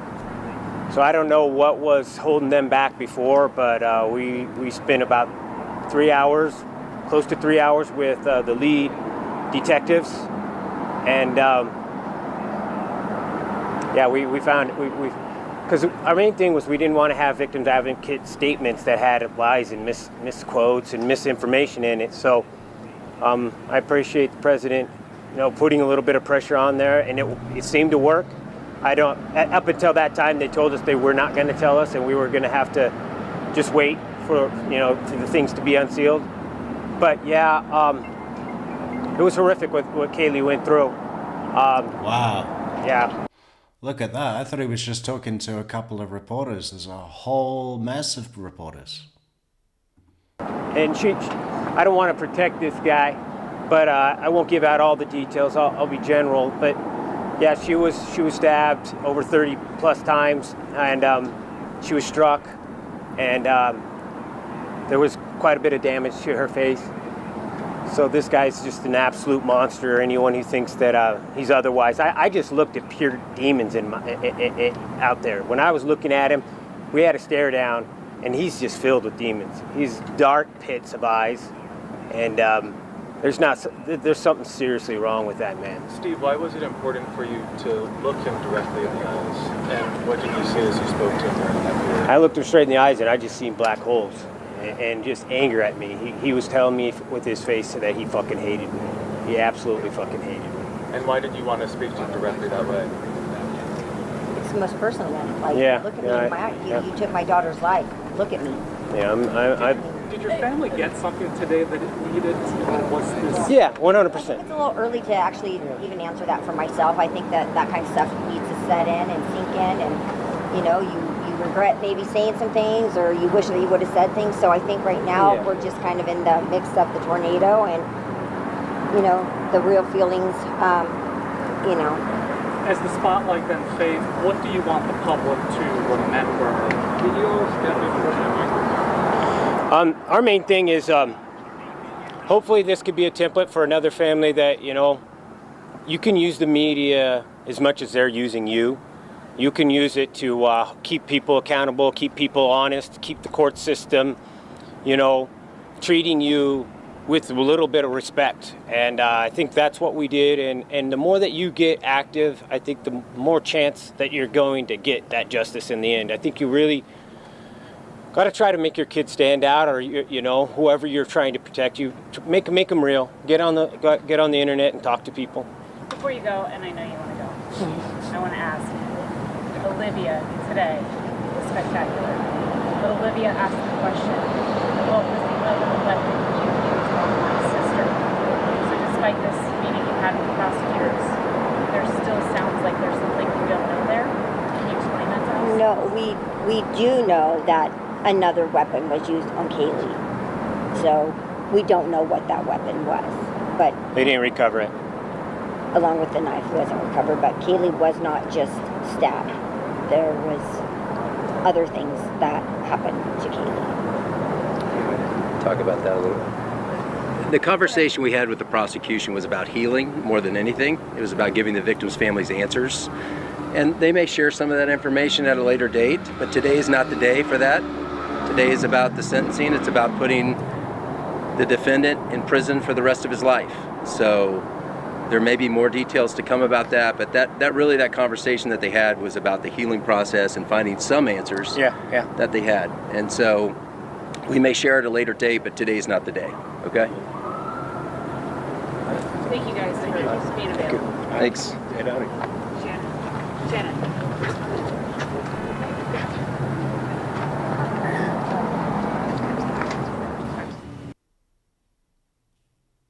Whoa. Well, there's a little bit of the... How long have we got here? I don't know if we're going to do the whole thing. We're going to have a little look at the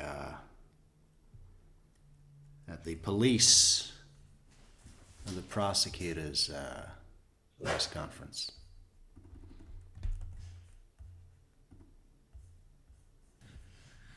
This investigation, one of the most complex and high-profile cases in our state's history, was made possible by an extraordinary level of collaboration. From local and state police officers to federal agents and analysts, as well as prosecutors, forensics teams, and technical experts. It also took immense courage, patience, and resilience from a grieving community whose role was invaluable. From the very beginning of this tragedy, Moscow Police Department and our law enforcement partners never lost sight of the mission, which was to bring justice for the victims and their families, and to hold accountable the person who committed these horrible crimes. Despite the complexity of this case, our team never wavered. They never gave up, and we completed the mission. During this investigation, I was fortunate to witness the level of professionalism, expertise, drive, and passion that each member of the investigative team brought to the overall effort. And it was truly awe-inspiring. To all who came to our aid and assisted in this immense undertaking, I cannot express my gratitude enough. We are forever thankful. And I would be remiss if I did not thank the amazing communities of Moscow and the University of Idaho. For weeks on end during this investigation, the support you provided to our team was greatly appreciated. The numerous phone calls, letters, and seemingly endless stream of food helped keep our spirits high and encouraged us to... Endless stream of food? What the fuck? The endless stream of food. You glutton. Press on. Today, we want to provide an opportunity to hear from the key agencies involved in the investigation, prosecution, and overall response to this case. Each agency played a vital role in pursuit of truth and accountability. Further remarks will be provided by the Latah County Prosecutor's Office, followed by the Idaho State Police, the Federal Bureau of Investigation, and the Office of the Attorney General. Each speaker will provide brief comments, followed by a limited Q&A session. With that, I'd like to introduce Latah County Prosecutor Bill Thompson, representing the Latah County Prosecutor's Office. Thank you, Anthony. Welcome, everybody. It's been a long time since we've been able to stand in the same room together, and yeah, since last Christmas. You have to listen to me talk. I'm sorry. First off, I want to thank the folks here in Ada County. I can tell you I would much prefer to be in Latah County right now and be able to talk to the people most directly impacted by this. Man, imagine if Bryan Kohberger had come in through the chimney. But Ada County has been a phenomenal support and protector for the integrity of this case, and I just want to send that shout out right now. So today, you are all, I think, listening in, either in person or with the live stream. We have reached the conclusion of the judicial process, and we believe we've achieved accountability and finality and certainty for everyone who has suffered from this, so we can try to move on. As you are aware, Mr. Kohberger pleaded guilty to all 5 counts of the indictment. He pleaded guilty as charged. There was no plea bargain to change charges, drop charges. He pleaded guilty straight up, and he admitted under oath to Judge Hippler that the allegations are true. He has also received a life and death sentence, and that he is going into the Department of Corrections custody, and he will remain there until he dies. And our communities are protected from him. Our communities are safe from him. That's not a death sentence. And we have finality and conclusion, not just for the families, but for everyone who suffered because of this. Chief Dollinger talked about the extraordinary teamwork on this case. And I can tell you, he's going to be in protective custody, you know.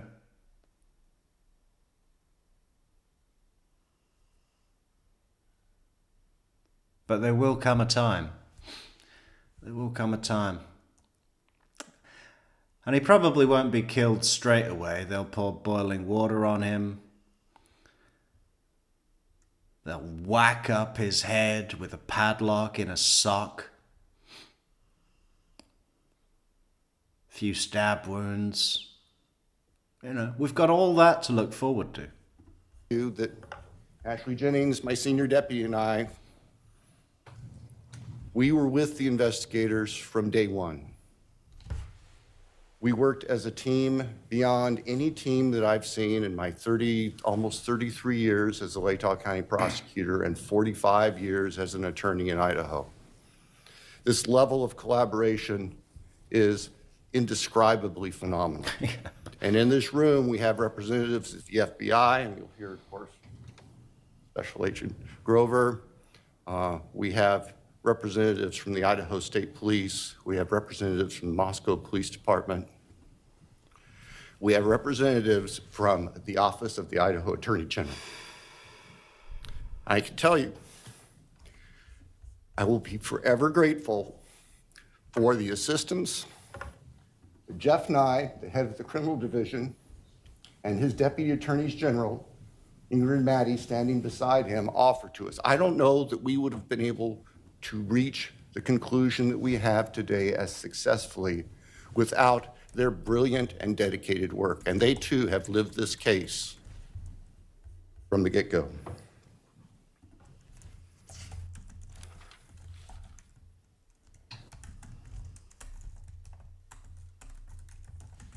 Our hearts and prayers go out to the families, not just the immediate biological or legal families, but the university family, the 1122 King Street family. You all saw the group picture, and you've seen that group picture so many times over the past 2.5 years. And now I'd forgotten that it was taken 12 hours before the murders. That's incredible. Have real faces to go with those young, vibrant people who, 4 of whom were killed 12 hours, half day after that picture was taken. We respect the families. We realize that we had tough decisions to make, and we made them, but we did not make them in a vacuum. As I said in court today, we did not make them on a vacuum. We made them on a sleigh. Out to the families. We asked their thoughts. We listened to what they had to say. We accept and recognize that not everybody agrees with the decision we made, but this isn't a popularity contest. And we made what we thought was the most appropriate decision under the law and on the facts to give this case closure in a sense that would never be realized. It's not a popularity contest. Tell that to Rudolph. Nobody remembers the names of the others, do they? It's all about him. What do we got? Dasher, Donna, Blitzen. That's all I've got. Anyone else? I don't even know how many there are.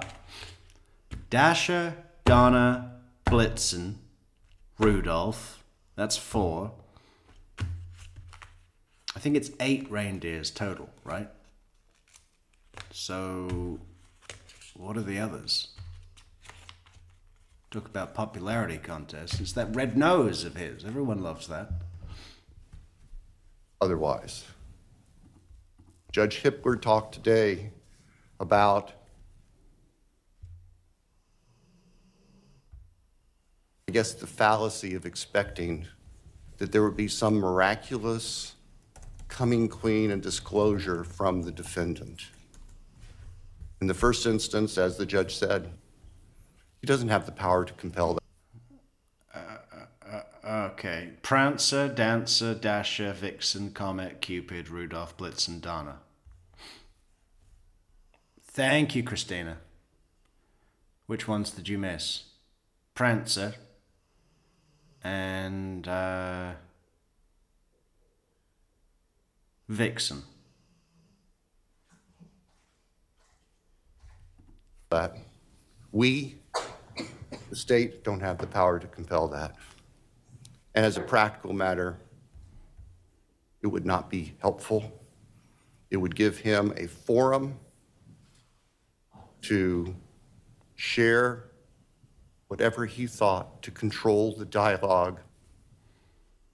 Not going to happen to our victims. We can't allow that to happen.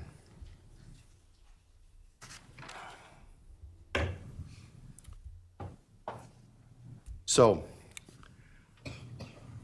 I'll say this with caution. I look forward to your questions. I will be perfectly honest with you. I will answer them as best I can. If I can't tell you the answer to something, I'll tell you that.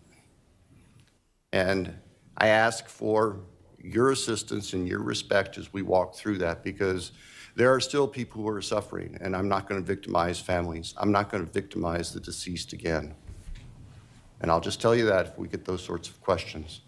But we'll get to that in a little bit. Right now, what I would like to do is hand the podium over to Colonel Bill Gardner from the Idaho State Police so he can share his agency's perspective on this. Thank you. Thanks, Bill. Good afternoon, everyone. I'm Colonel Bill Gardner, Director of the Idaho State Police. To the families, your courage and strength throughout this painful process, it indeed kept us moving forward. Your strength, and particularly your love for one another. You can't be serious with that hat, man. He looks like a male stripper. Was inspiring, and it motivated all of us. You've carried a burden no one should ever have to bear. This investigation demanded the very best from everyone involved. Crime scene teams, forensic scientists, intelligence analysts, and investigators answered the call with professionalism, precision, and resolve. They did not do it for recognition. They did it because 4 innocent lives were taken, and the victims and their families deserve nothing less. It is clear this case required a team approach. Not only did the Moscow Police Department, the Latah County Sheriff's Office, the Idaho State Police, and the FBI come together quickly, but others provided significant assistance behind the scenes. I'd like to highlight a few of those. I personally want to thank Colonel Paris of the Pennsylvania State Police. Once this case moved across the country, the Pennsylvania State Police went out of their way to provide resources and support while our people were on the ground there. Also, it's important to note that from the moment this case began, Governor Little was fully supportive of the investigative process. He provided funding and support to make sure the job was done right. And finally, as was already mentioned, the Idaho Attorney General's office provided significant input and help during the preliminary motions. We relied heavily upon their expertise as we moved throughout this whole process. As law enforcement officers, we often say that this is more than a job, it's a calling. This case reminds us why we answer that call, why we stand for victims, why we fight. In this case, why we fight pure evil. There's a lot, something that bothers me a little bit here is the state and the cops. There's a lot of tooting their own horn. This is why we fight. This is why we answer that call. You don't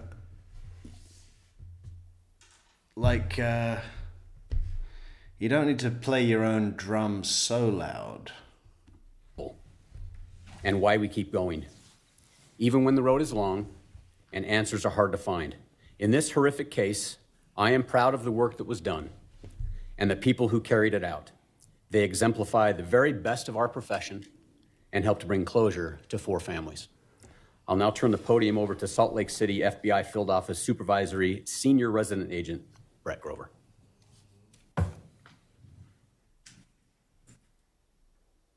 Good afternoon. My name is Brett Grover. I'm the Supervisory Senior Resident Agent in our Coeur d'Alene office of the FBI, which is part of our FBI Salt Lake City division. On behalf of the FBI, we offer our deepest condolences to the families of Madison Mogan, Kaylee Gonzalez, Xander Canoodle, and Ethan Chapin. The culmination of this case was a long time coming, and we hope the victims' families and friends have some sense of peace in knowing that Bryan Kohberger is being held responsible and accountable for his heinous actions. The FBI is proud to have supported the Moscow Police Department in the state of Idaho with the investigation and prosecution of this case. Countless hours have gone into this investigation.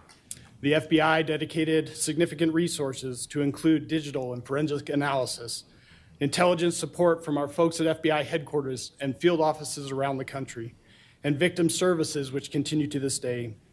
Today's sentencing also demonstrates how the responsible use of investigative genetic genealogy, or IgG, can transform a crime scene into accountability and closure. The IgG process involves the use of DNA analysis combined with traditional genealogy research. And this is reading like a fucking commercial advertisement. He knows that this has got the world stage, and he just happens to be promoting this experimental whatever it is. The whole thing doesn't smell great to me.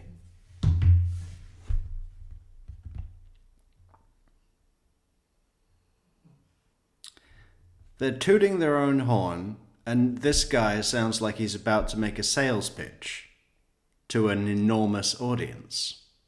The new process that my team invented and now sell and train, you know.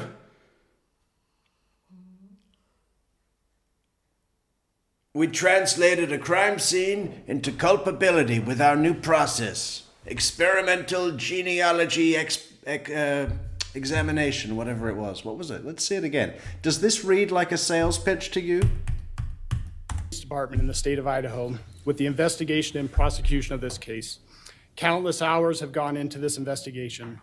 The FBI dedicated significant resources to include digital and forensic analysis, intelligence support from our folks at FBI headquarters and field offices around the country, and victim services which continue to this day.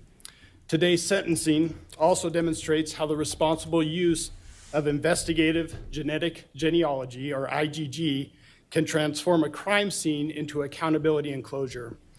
The IgG process involves the use of DNA analysis combined with traditional genealogy research to generate investigative leads for unsolved violent crimes. In late 2022, IgG provided a crucial investigative direction for investigators working this case. But I want to be clear, IgG was just one tool that led us here today. It's a powerful complement to the core investigative work done by both the FBI and our partner agencies. The bottom line is that successful cases like this. Why do they say genetic genealogy? What other kind of genealogy is there? Well,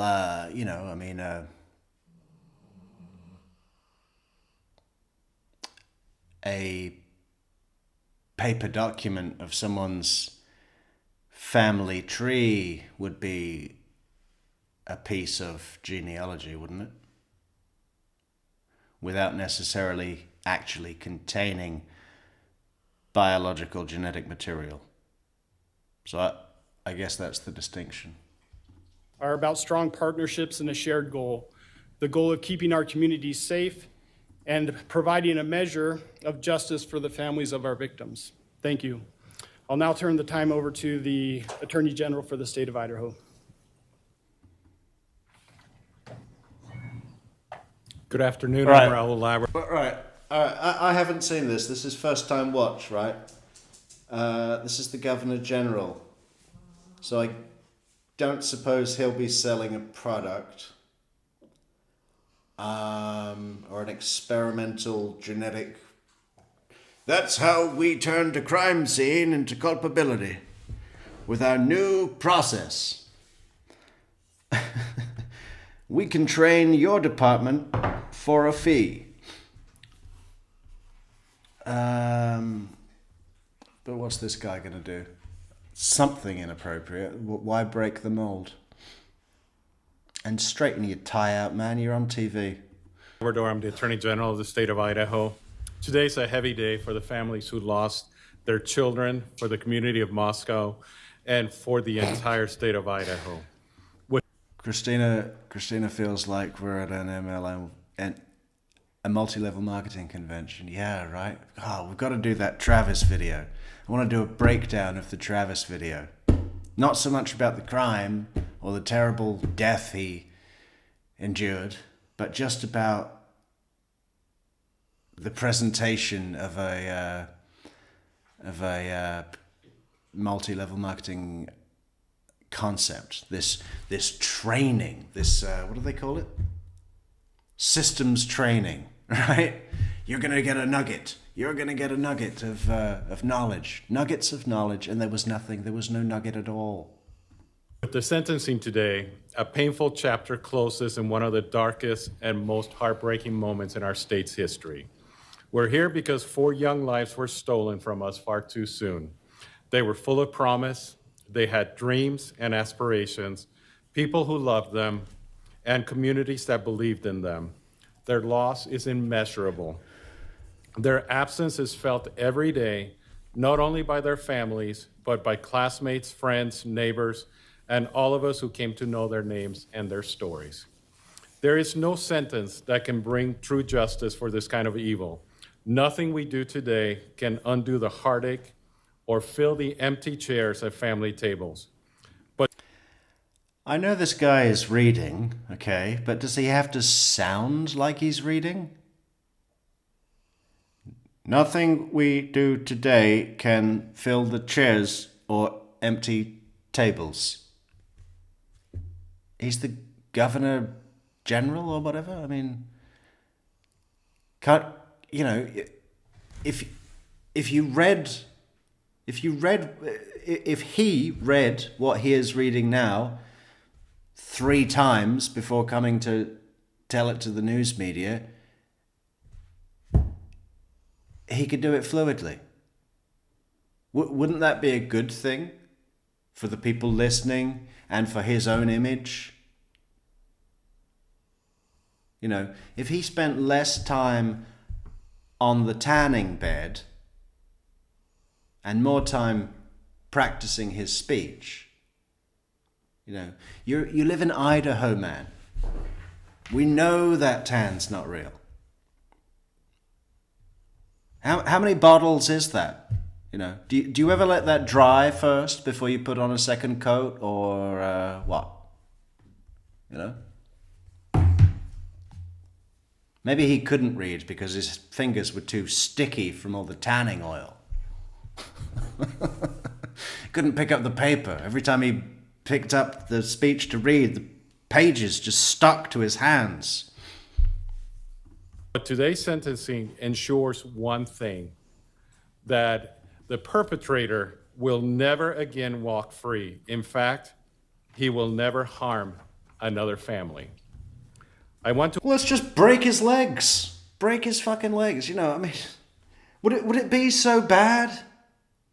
Would it be so fucking archaic and brutal and whatever just to give Kaylee's dad a fucking sledgehammer and just let him pop both of Bryan Kohberger's kneecaps? What's the fucking problem with that? You know? To extend my deepest gratitude to Prosecutor Bill Thompson, whose steady leadership has guided this case from the beginning, to the people of Latah County for their trust and commitment to justice, and to the state of Idaho, and to the state, also to the local and federal law enforcement communities who have been focused on bringing justice for the victims. I also want to recognize Jeff Nye, who's the chief of my office's criminal law division, and the team of attorneys in my office who work side by side with the local prosecutors. The team of attorneys who worked side by side. Contributions were quiet but vital. They helped protect the grand jury's work. They pushed back against legal challenges and successfully defended the use of advanced forensic tools that helped identify Kohberger. These were brand new tools that we invented in Idaho. Groundbreaking legal efforts done with resolve, with care, and in the name of public safety. Their outstanding legal work spared the families and the public from a drawn-out, painful trial that would have reopened wounds and prolonged the family's agony. When I became the Attorney General 2.5 years ago, I interviewed Jeff Nye. He was not the chief of the criminal division at the time. And I asked him if there was anything he would change in the office of Attorney General. If you get to know Jeff, he had a long list. It was a very long list of things that he would change in the criminal division. But the first thing he talked about was the fact that our office was not helping local prosecutors with their prosecution. It was a take it or... This guy has a voice you can't follow. I have no idea what he's saying.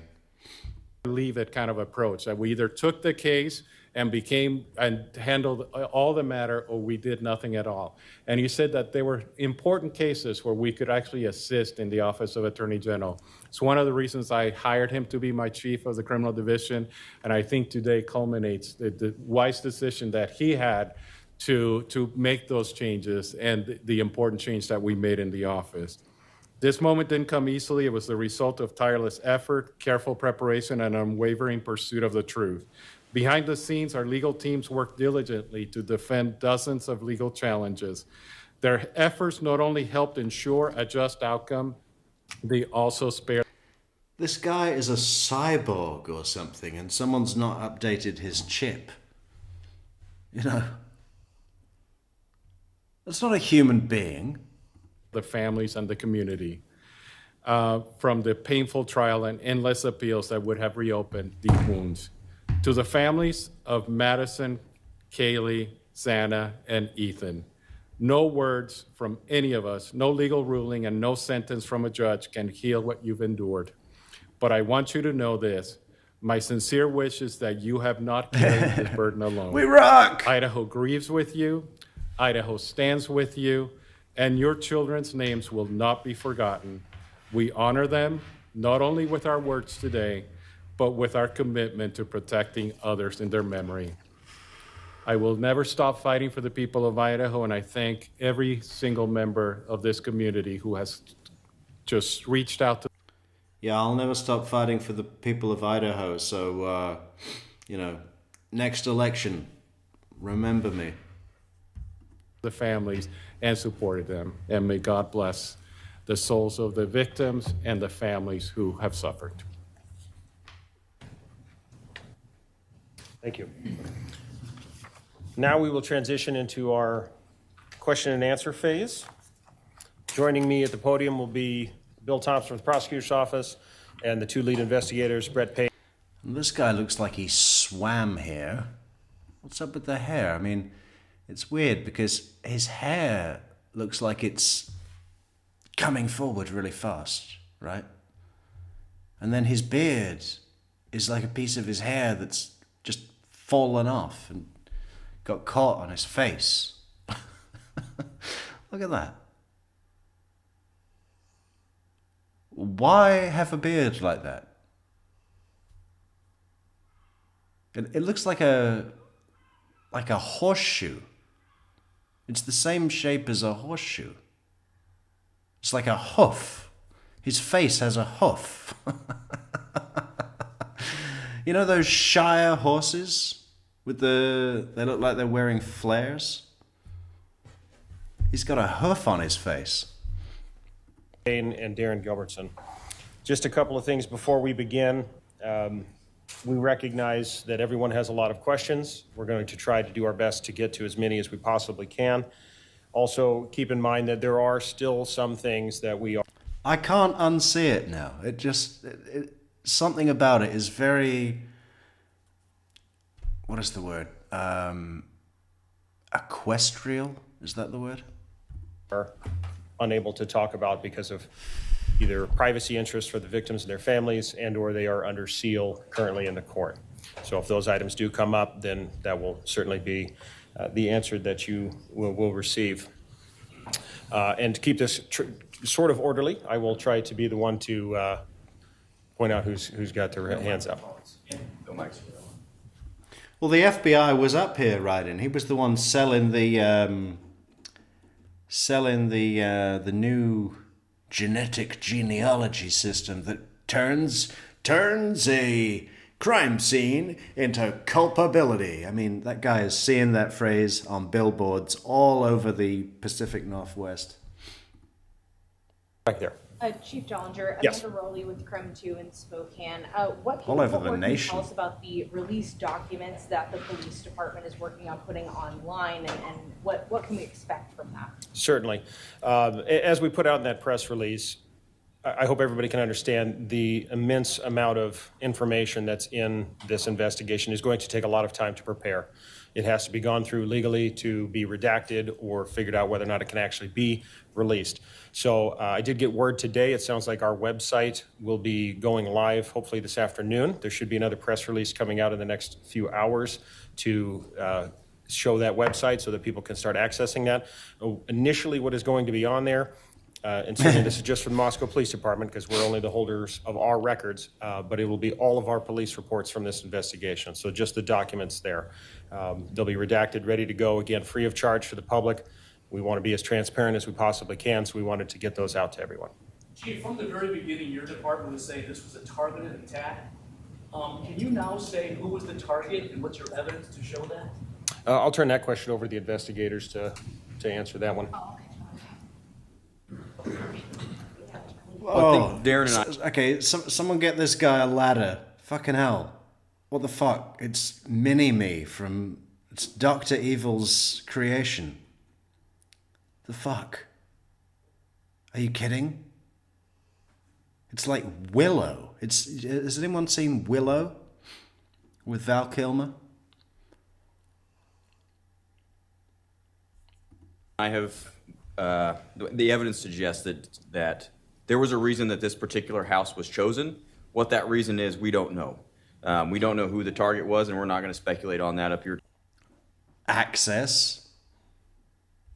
today. But we can tell you that for whatever reason, Mr. Kohberger chose that residence. Perhaps it's the location, layout, we don't know. But that's, to the best of my knowledge, that's what that statement likely led to.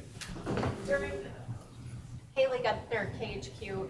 There was a social media account that surfaced that has long had speculation that it was Bryan Kohberger.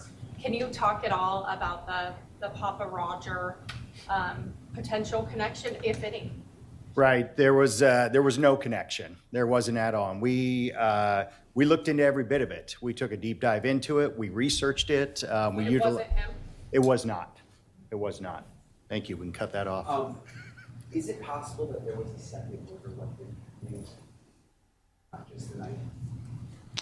Yeah, he was quick to cut that off, wasn't he? Straying into waters that you don't want to say. Papa Roger. Is that the Instagram account? Because I remember this whole thing about Bryan following the Kaylee and Maddie on Instagram and sending a comment or a message that called for a response, but there was no response.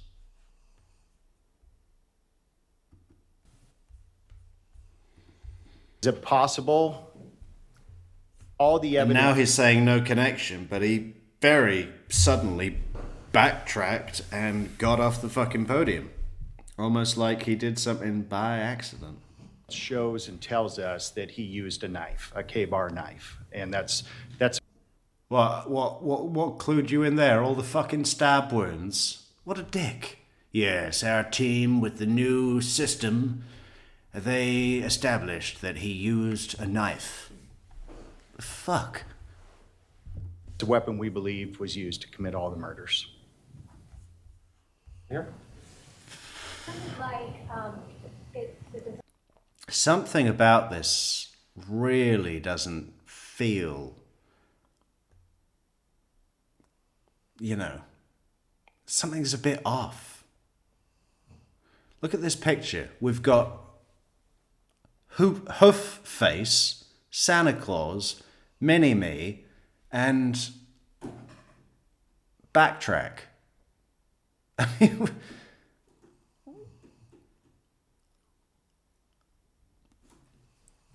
What is going on? And each one of these guys is just a little bit off. Or is that just Idaho?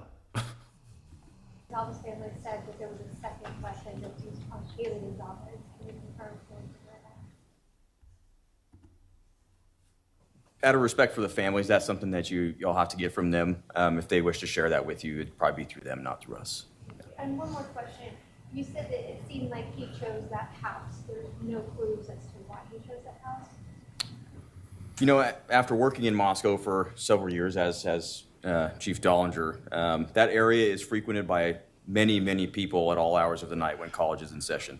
So what Darren and I have surmised is that perhaps it's the old hiding in plain sight. There's lots of people around. There's lots of vehicles around at all hours. It's not isolated where you'd be noticed. So that's where that comment comes from. It does, and though it doesn't make sense, and it's if you were in that neighborhood at all, it's a very complicated neighborhood. It's very closed in, but at the same time, there's everything from college kids to adults that live there, people that have full-time jobs, part-time jobs, so any one of us could come and go and fit in there, so.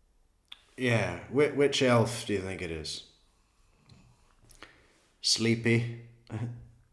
Sleepy was bald, wasn't he? Or was that Dopey? Let's check.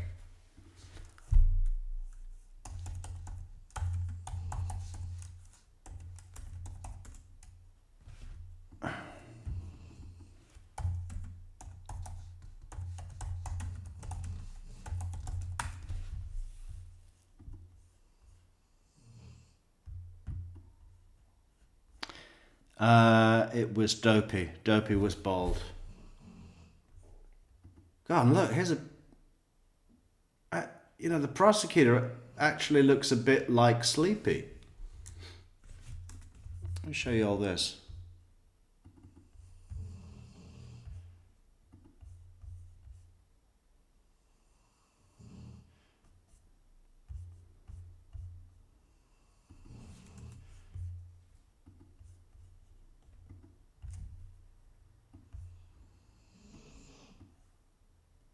Just those two.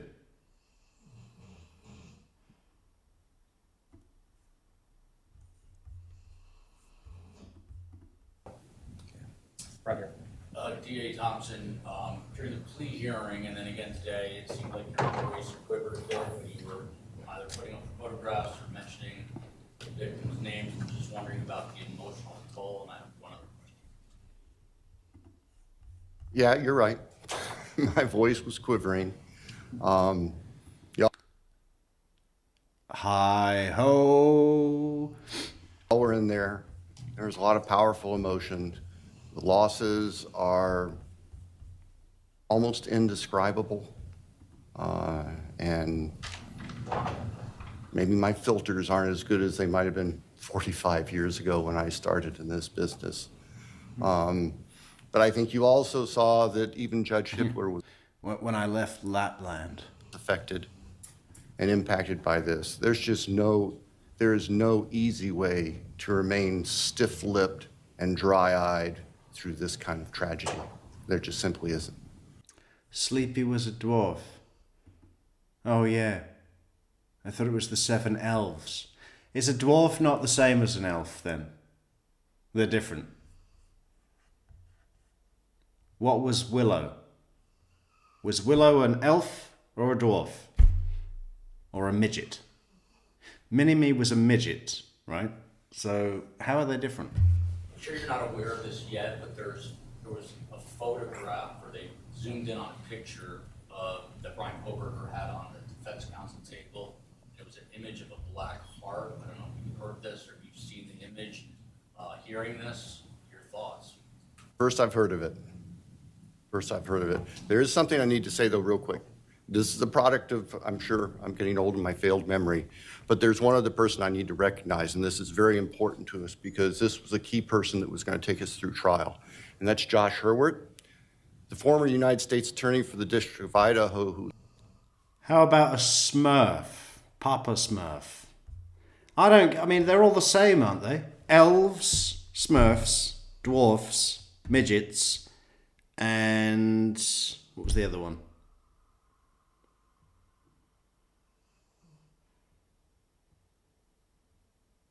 Was there another one? Smurf, elf, dwarf, midget, and...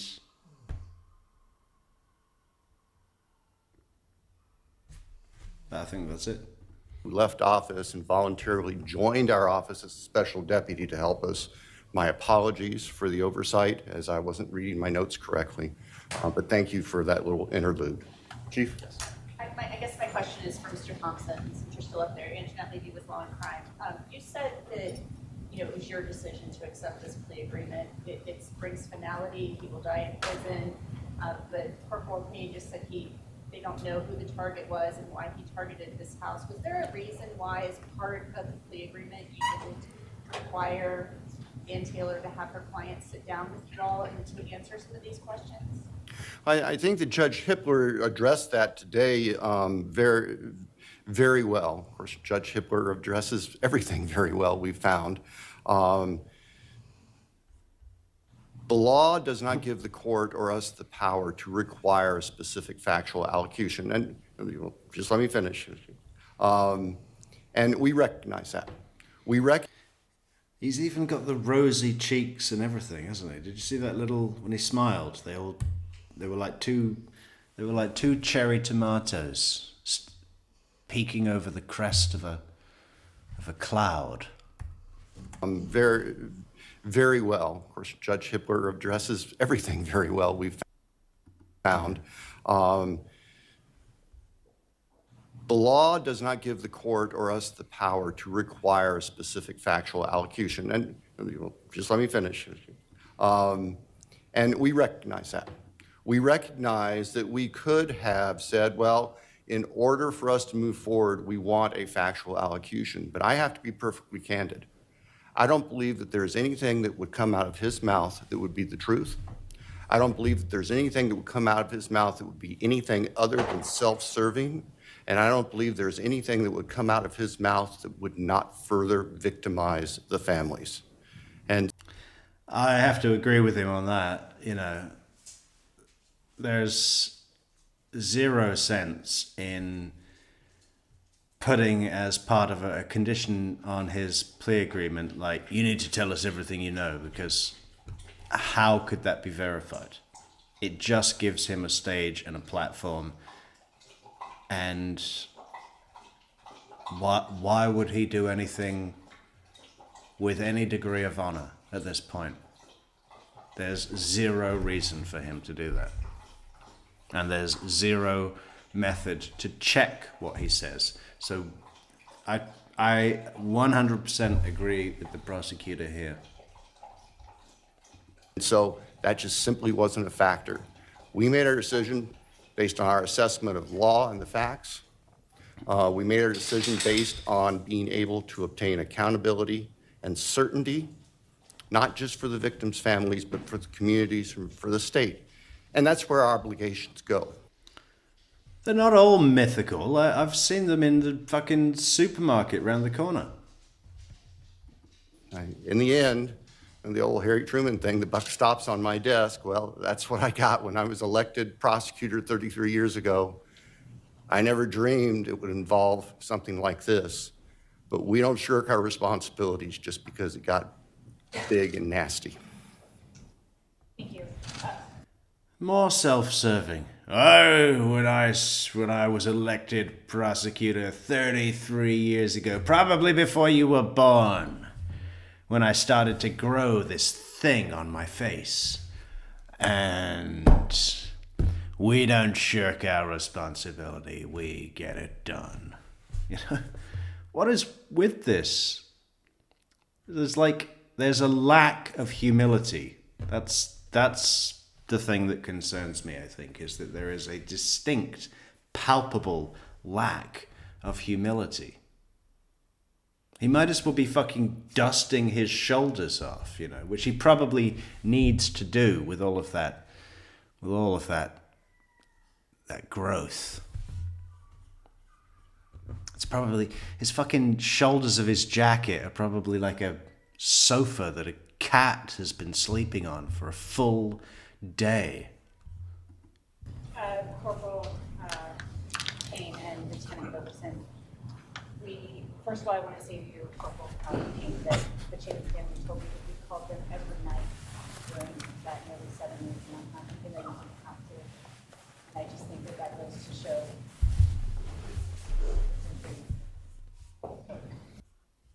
I think I remember this cop in the suit from Pirates of the Caribbean. Let me see if I can pull a picture of that. That being said, I'm curious as to where you think or believe the murder weapon is, where you think or believe clothes Kohberger was wearing that night are, and how do you think he avoided forensics? Well, I can just tell you, and forgive us if we go back and forth, it's just kind of how we roll.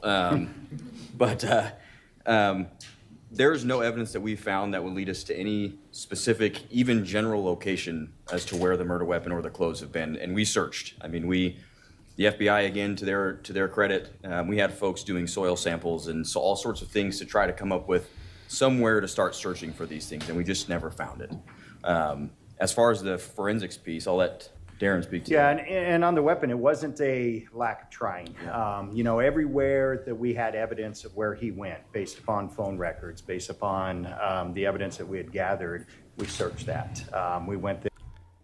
I mean, obviously it's not the same guy, but they could be brothers. Right? There, we did searches on the ground, in the water. We did searches. We sent soil samples to try to figure out maybe where a shovel had been used. So we searched everywhere that we possibly could. But the reality is, we're looking for a singular small. It's not that small, but K-bar knife, and that's it. So it's endless of where it could have been, and we just were not able to find it. So. What about the clothes and his ability, though, to avoid forensics at the scene, in a murder scene where we now know Kohberger himself was stabbed 34 times and that another victim was stabbed more than. Right. So. Why does this guy gesture like he's the lead waiter in a restaurant where they have tablecloths, a maitre d'? Today's specials are a pan-seared ahi on a bed of sautéed spring greens with a lightly tossed basmati rice. We're all out of the yellowtail. The reality is that somebody can carry this out and still not get covered in blood. That's the reality of it, and this does happen, and there's plenty of studies of that. Are you going to tell me that you couldn't imagine this guy pushing a dessert trolley? I can hear the fucking squeaky wheels of a dessert trolley when I look at him. And we've had some of the world's experts that we've asked those same questions, because we've struggled with that. Why do we not find more here and there? And the reality was, if somebody has the training, if somebody has thought about it, if somebody wears the right type of clothing, that could be the outcome, and that's what we were left with. I agree, right in shotgun. CNN, to Mr. Thompson, did you do psychological testing on Bryan? They're like basking in this, right? They're basking in the glory of the finality. We did this, Idaho.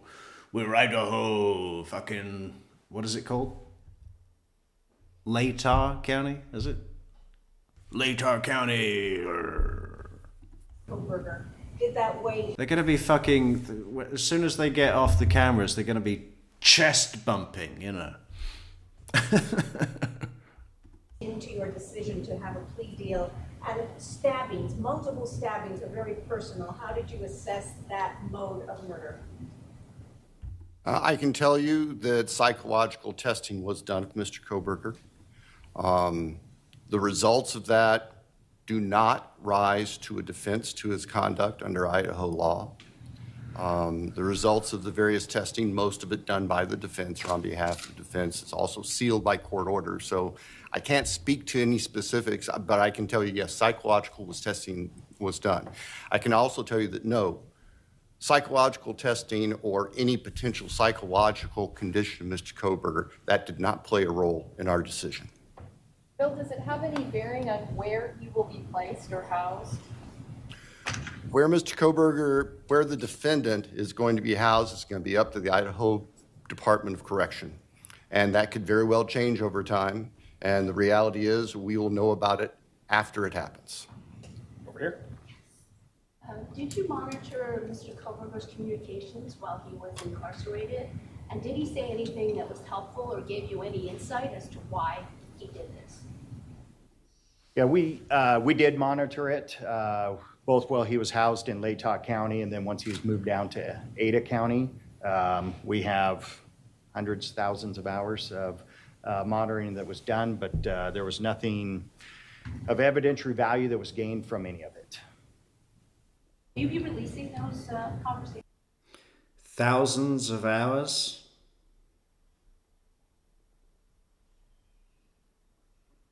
I mean, let's say he's on the phone for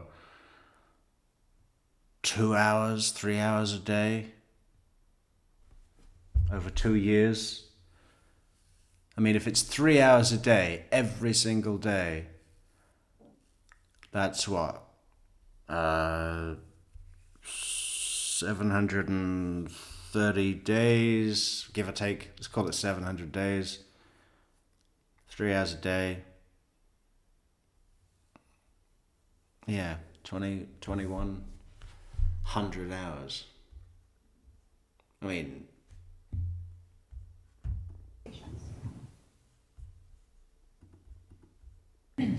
it's my understanding that the jail will not be releasing things that involve personal conversations with third parties. That ultimately would be a decision because the recordings are the possession of the two correctional facilities or detention facilities. But I'm pretty certain the Latah County Sheriff's Office policy does not allow for that, and I would guess Ada County is similar. You can ask them. Back here. Thank you. Greg Fisher with CBS News 48 Hours. Was there any evidence that Kohberger was following the social media of any of the victims? So, trust us, we wanted that to be the case. We've looked for a link and we have not found one, not one. Yeah, through the entire investigation, I think that's something that we need, that you want, is to help to understand this and say, well, what's the connection? What was the link? And so we had every resource possible, and we worked that tirelessly, both from everything from his side, but all the victims and all the members of the House from their side. So we have never, to this date, found a single connection between him and any of the 4 victims or the 2 surviving roommates. Michael Ruiz from Fox News Digital. My question is for the investigators. You guys are going through this case. You've got a lot of evidence about his background, his education, his training. You know, you said earlier you couldn't identify a reason the house was targeted. Do you have a motive? We don't. Lauren Patterson, Northwest Public Broadcasting. This question's for Anthony Gallagher, actually. I remember when Anthony was a beat cop assigned to talk to us at the very beginning when all of this happened, and now you're running the show. So I wanted to ask, as a community member, has this case shaped and changed how your police response? It's changed everyone involved. How could it not? You know, it was a devastating tragedy to our community, and our police department is a part of that community, and it was very difficult for us as well. So, you know, this is just one of those things that will not define us, but it is certainly a part of our history that we will never forget. Yes. Rebecca Boone, Associated Press. The perhaps unprecedented level of interest in a court case like this in Idaho was matched by an extremely high level of secrecy within the case. The Gonzalez family has said that they're desperate for answers about what happened to their dog. Imagine if this guy's name was like Trotter. What other horse-related surnames can you have? Come on, Christina, you're good at this. Horse-related surnames. Trotter is a front runner. That's another one, you see. A front runner. I like that. Trotter, and I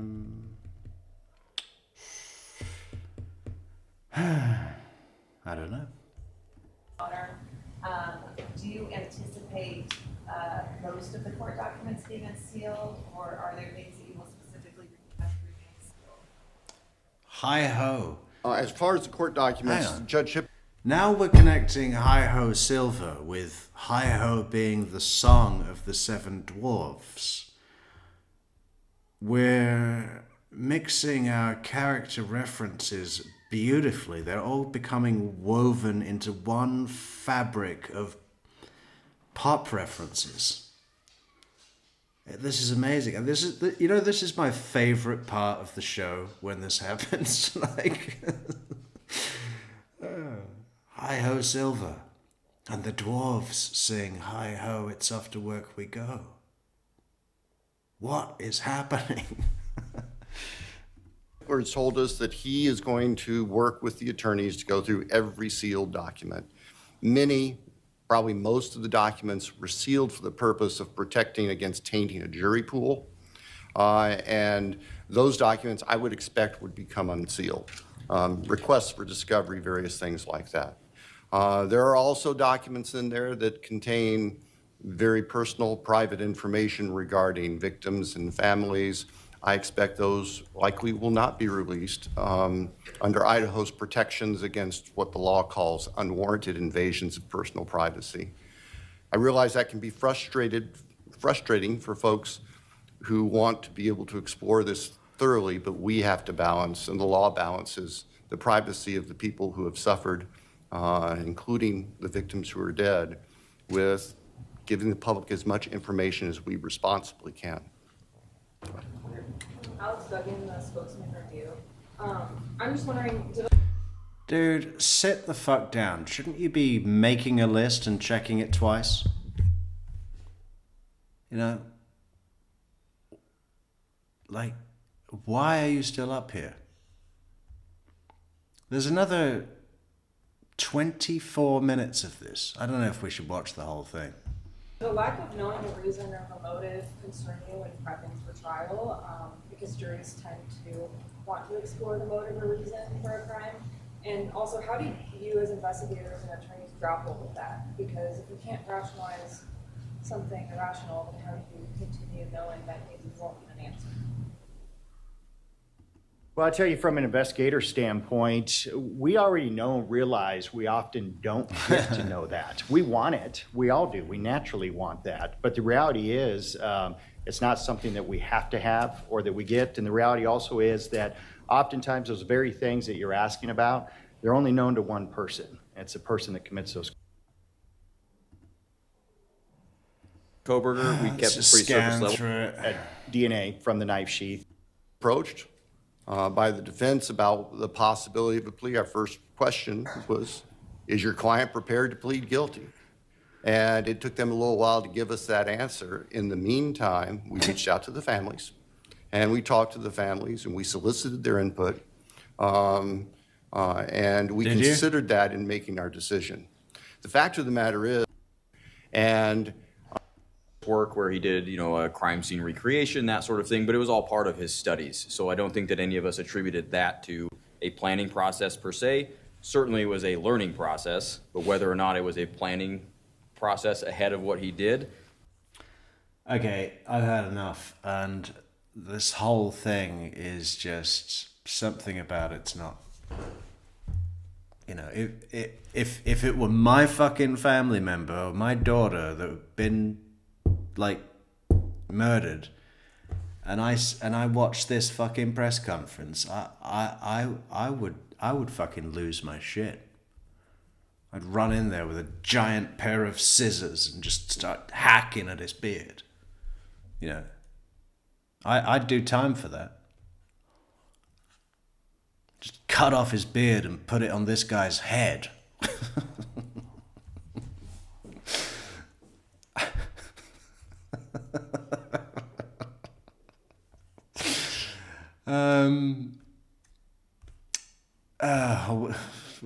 Watch something else, Christina. I don't know. We're 4 hours 20, which is quite a while. We should go. We should go. I can't think of anything short to wrap it off, to tie it down.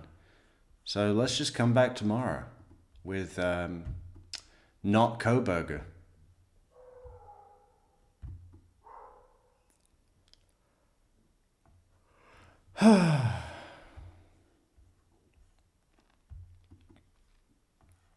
That is probably actually a documented crime in the legislature in Idaho, Archipelago. Beard assault. Strange state. What is it known as? What's the state moniker of Idaho?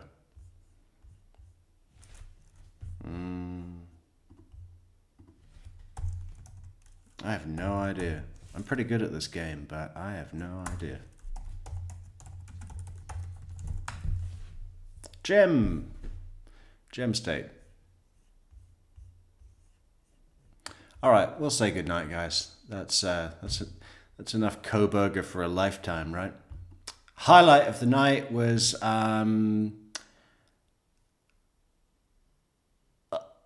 Olivia, was it? The sister of Kaylee.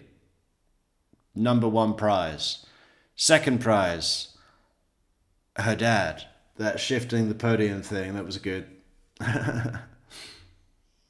And everyone else. I love the grandmother as well of Maddie. What was her name? What did she call bananas? Bananas. What was it? Somebody.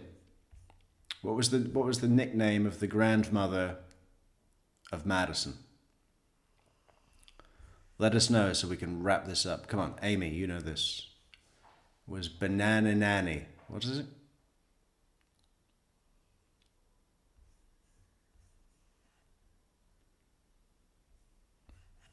No? Everyone forgot? Okay. All right, so thanks everybody. And Deedle. Badeedle Deedle. Deedle.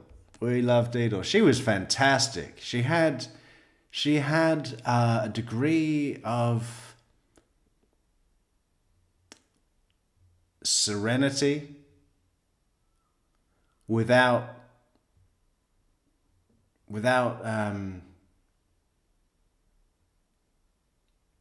I just really liked her vibe. I found her the most grounded, centered person that made a victim impact statement. You know, Olivia was very good. The dad was very good. But that grandmother Deedle, fucking solid, centered, down, good low energy, serene, without disregarding the impact, open, honest, and found a way to put some loving humor into her statement. Warmth. There was warmth there, and I really, really enjoyed that. You know, good example, the best example to follow. Anyway, we will be back tomorrow. What are we doing tomorrow? Are we moving on? Are we going back to Jody? Who knows? Got a bunch of stuff. There's about 4 or 5 different projects that are all forever almost done. But with this car trouble today, yeah, I really fucking needed that. Anyway, yeah, all right. Well, thanks for being here, everybody. Thank you to the moderators. Thank you, Riding Shotgun. So great to see you again. And everybody else, glad to have you here. Glad you could come and watch this hearing with us at True Crime Metrix. And we'll see you tomorrow if you could make it. All right. Good night, everybody. Have a safe drive home.